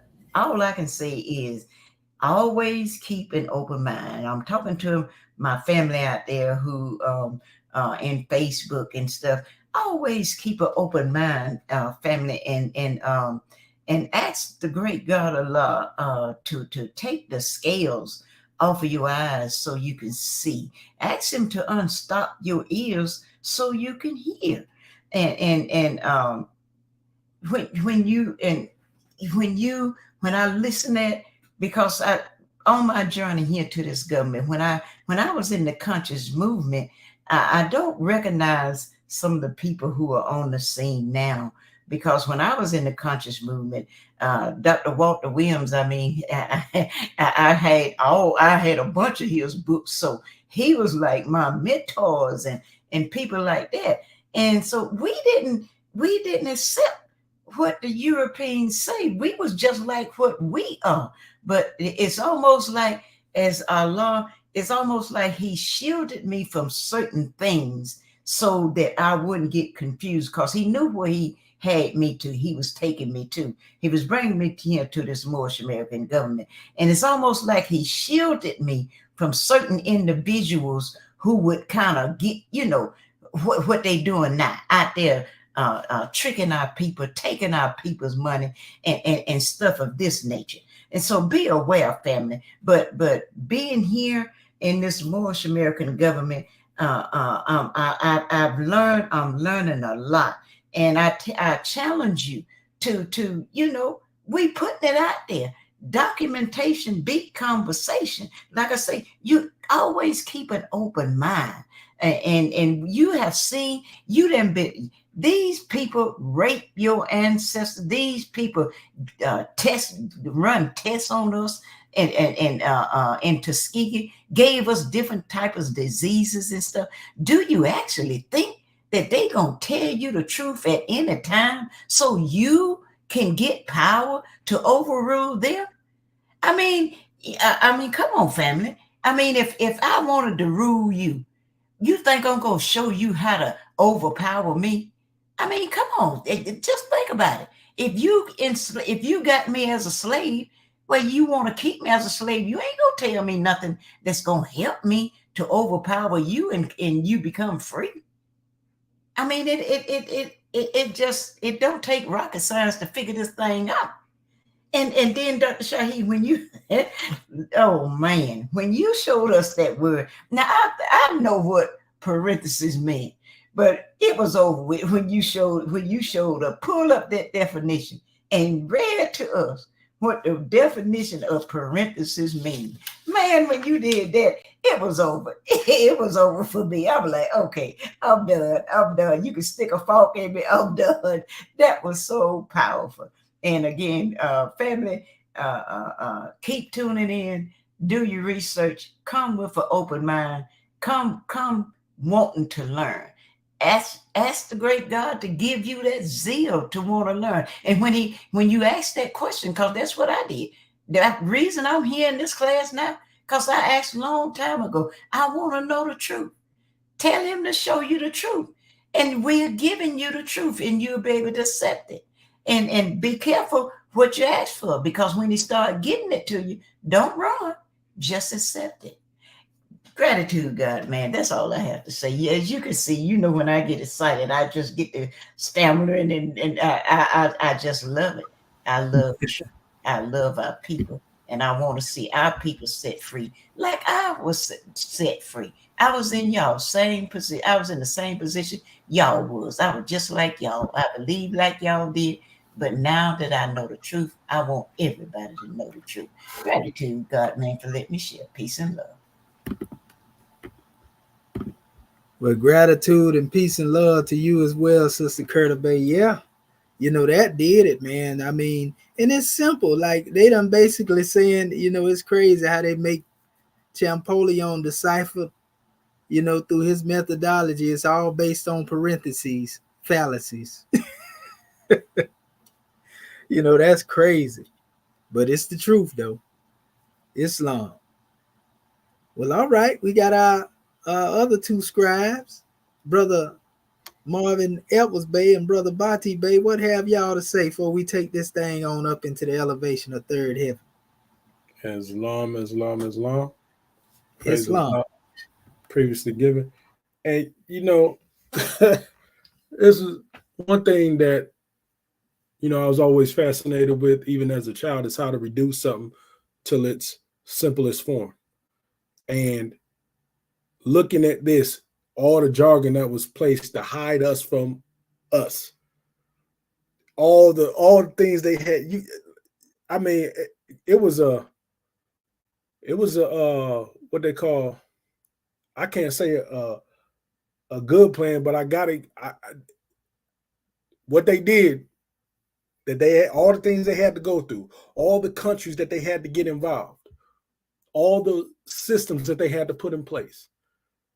And now, with this here, not just this here, but with everything considered, the exhuming of a nation, saying Noble Drew Ali brought the Universal Declaration of Human Rights, your world of lies is crumbling. That's that ball that was placed on Babylon, and is rolling heavy, and looking at and just being in a position where I get to be here and also expose these ones for the lies they put, even how they view us as in the national aspect of it, by the efforts that I'm putting in my life with these ones is beautiful, because now you have to, we no longer are artificial, we no longer are fictitious. You know what I'm saying? You have to recognize us as being a nation of people, and if you don't, you do so at your own detriment. And with that, I leave as I come in peace. Islam. Islam and peace. It ain't strange. My manifestation day will be here in a few days on the 27th, right? And it's funny because that's the same day, during the time Champollion was on the manifest, he claimed to have deciphered the hieroglyphs. So I like to joke, and say that what he did was a sign of what was going to be his undoing. When it comes to that foolishness they put together. Even the birth year deal with a lot of the time when they was playing around as well. So, everything is for a reason. The great God Allah show us what our purpose is. And I promise you, I ain't have it in mind that I'll be digging into this type of information right here. I didn't intend it anyway. But, that's what the ancestors in the great God Allah, brought forth, us to be able to come forth and really bring this information to the manifest.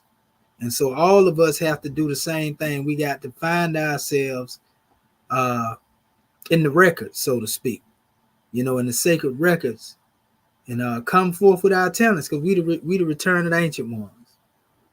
Don't nobody power extend beyond the great God Allah unless we believe, it does. So, yeah, we here to expose all the naught, brother, and break it down, like you said, to its most rudimentary form, until everybody can get it.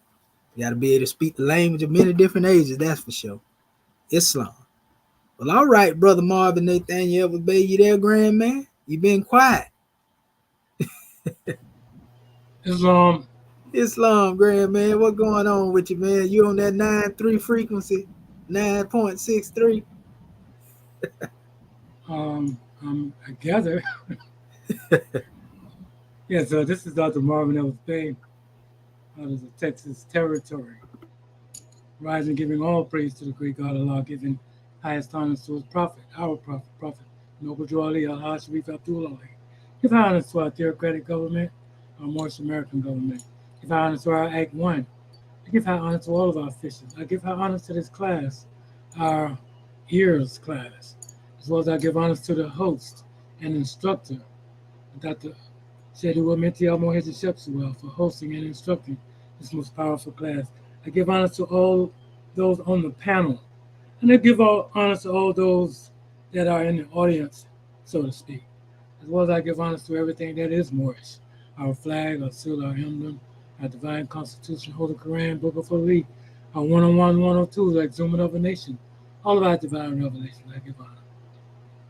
Well, yeah, this has been a powerful class, and all I can say is this is a new era of time now, and we are the ones that's going to wake up our people, because we're going to show them exactly what happened in the language change, because that's what happened. And when I look at this, these Europeans not just haphazardly going about this. They didn't just start when they came here in the United States. They were preparing this for many years, even during the time when the Ptolemies first came on the scene, even before then. You know what I mean? So leave it. They ain't gonna give up just like that. So we got to be serious. We got to be fortified in our own understanding, in our own knowledge, wisdom, and understanding. You know what I mean? So this is all it is. We're revealing the truth. And the prophet ignited this. He ignited this in all of us. So this is what we have to continually be reminded, that we have a mission. Gratitude, God, man, for allowing me to speak. Islam in peace.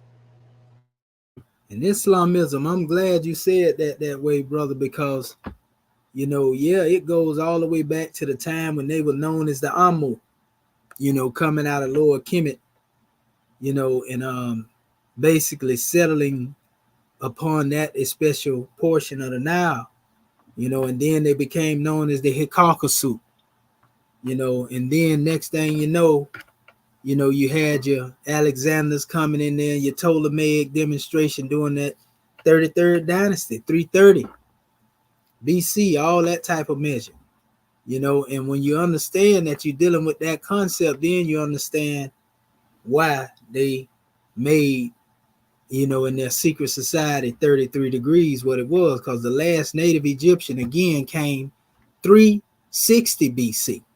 360 represent a complete circle of knowledge, and that was actually a cut into the rule by 30 years, after the Ptolemies came into that particular area. So by that ruler was ruling and will be the last native Egyptian ruling, per se, the Ptolemies was cutting into his years, his rule by 30 years, so to speak. And so that's when the limitation come. They got their little piece of the pie and start trying to serve it to the people, so to speak. 33 ain't nothing but a piece of pie. And we don't mean a number pie, expression in mathematics. We're talking about literally, it ain't but a piece of pie that's cut out of that demonstration. But what happened to the other information? Then half of the pie is really a lie. They talking about truth and falsehood strangely mixed. You know what I mean? That they done replace, the true portion of the whole with. Man. Islam, Moors. Well, all right, Sister Curta Bay, you got it. Islam, Islam, Islam, family. January 15, 1929. A warning from the prophet to be read at every meeting. I hereby inform all citizens that they must end all radical, agitating speeches while at work, in their homes, or on the streets. We are for peace and not destruction. Stop flashing your cards at Europeans. It causes confusion. Remember, your card is for your salvation. Failure to obey these orders will be a severe consequence. We are for love, truth, peace, freedom, and justice. And when these principles are violated, justice must then take its course. Any citizen or group of citizens who hold malicious feelings toward the government of the prophet or violate the divine covenant of the Moorish movement will receive their reward from Allah for their unjust deeds. All true Moors will and must obey the law as laid down to them by their prophet. If they lose confidence in their prophet, they should turn in their card and button, cease wearing their turban and fez, and return to the state where I, the prophet, found you. This is a holy and divine movement founded by the prophet Noble Jew Ali.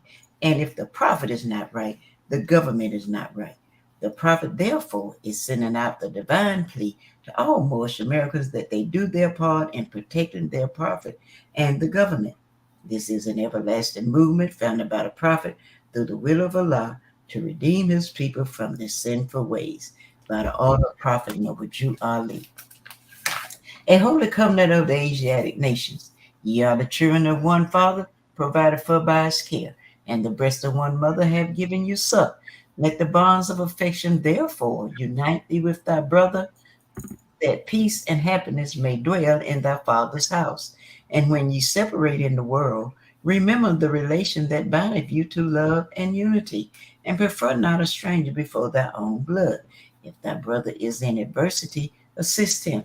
If thy sister is in trouble, forsake her not.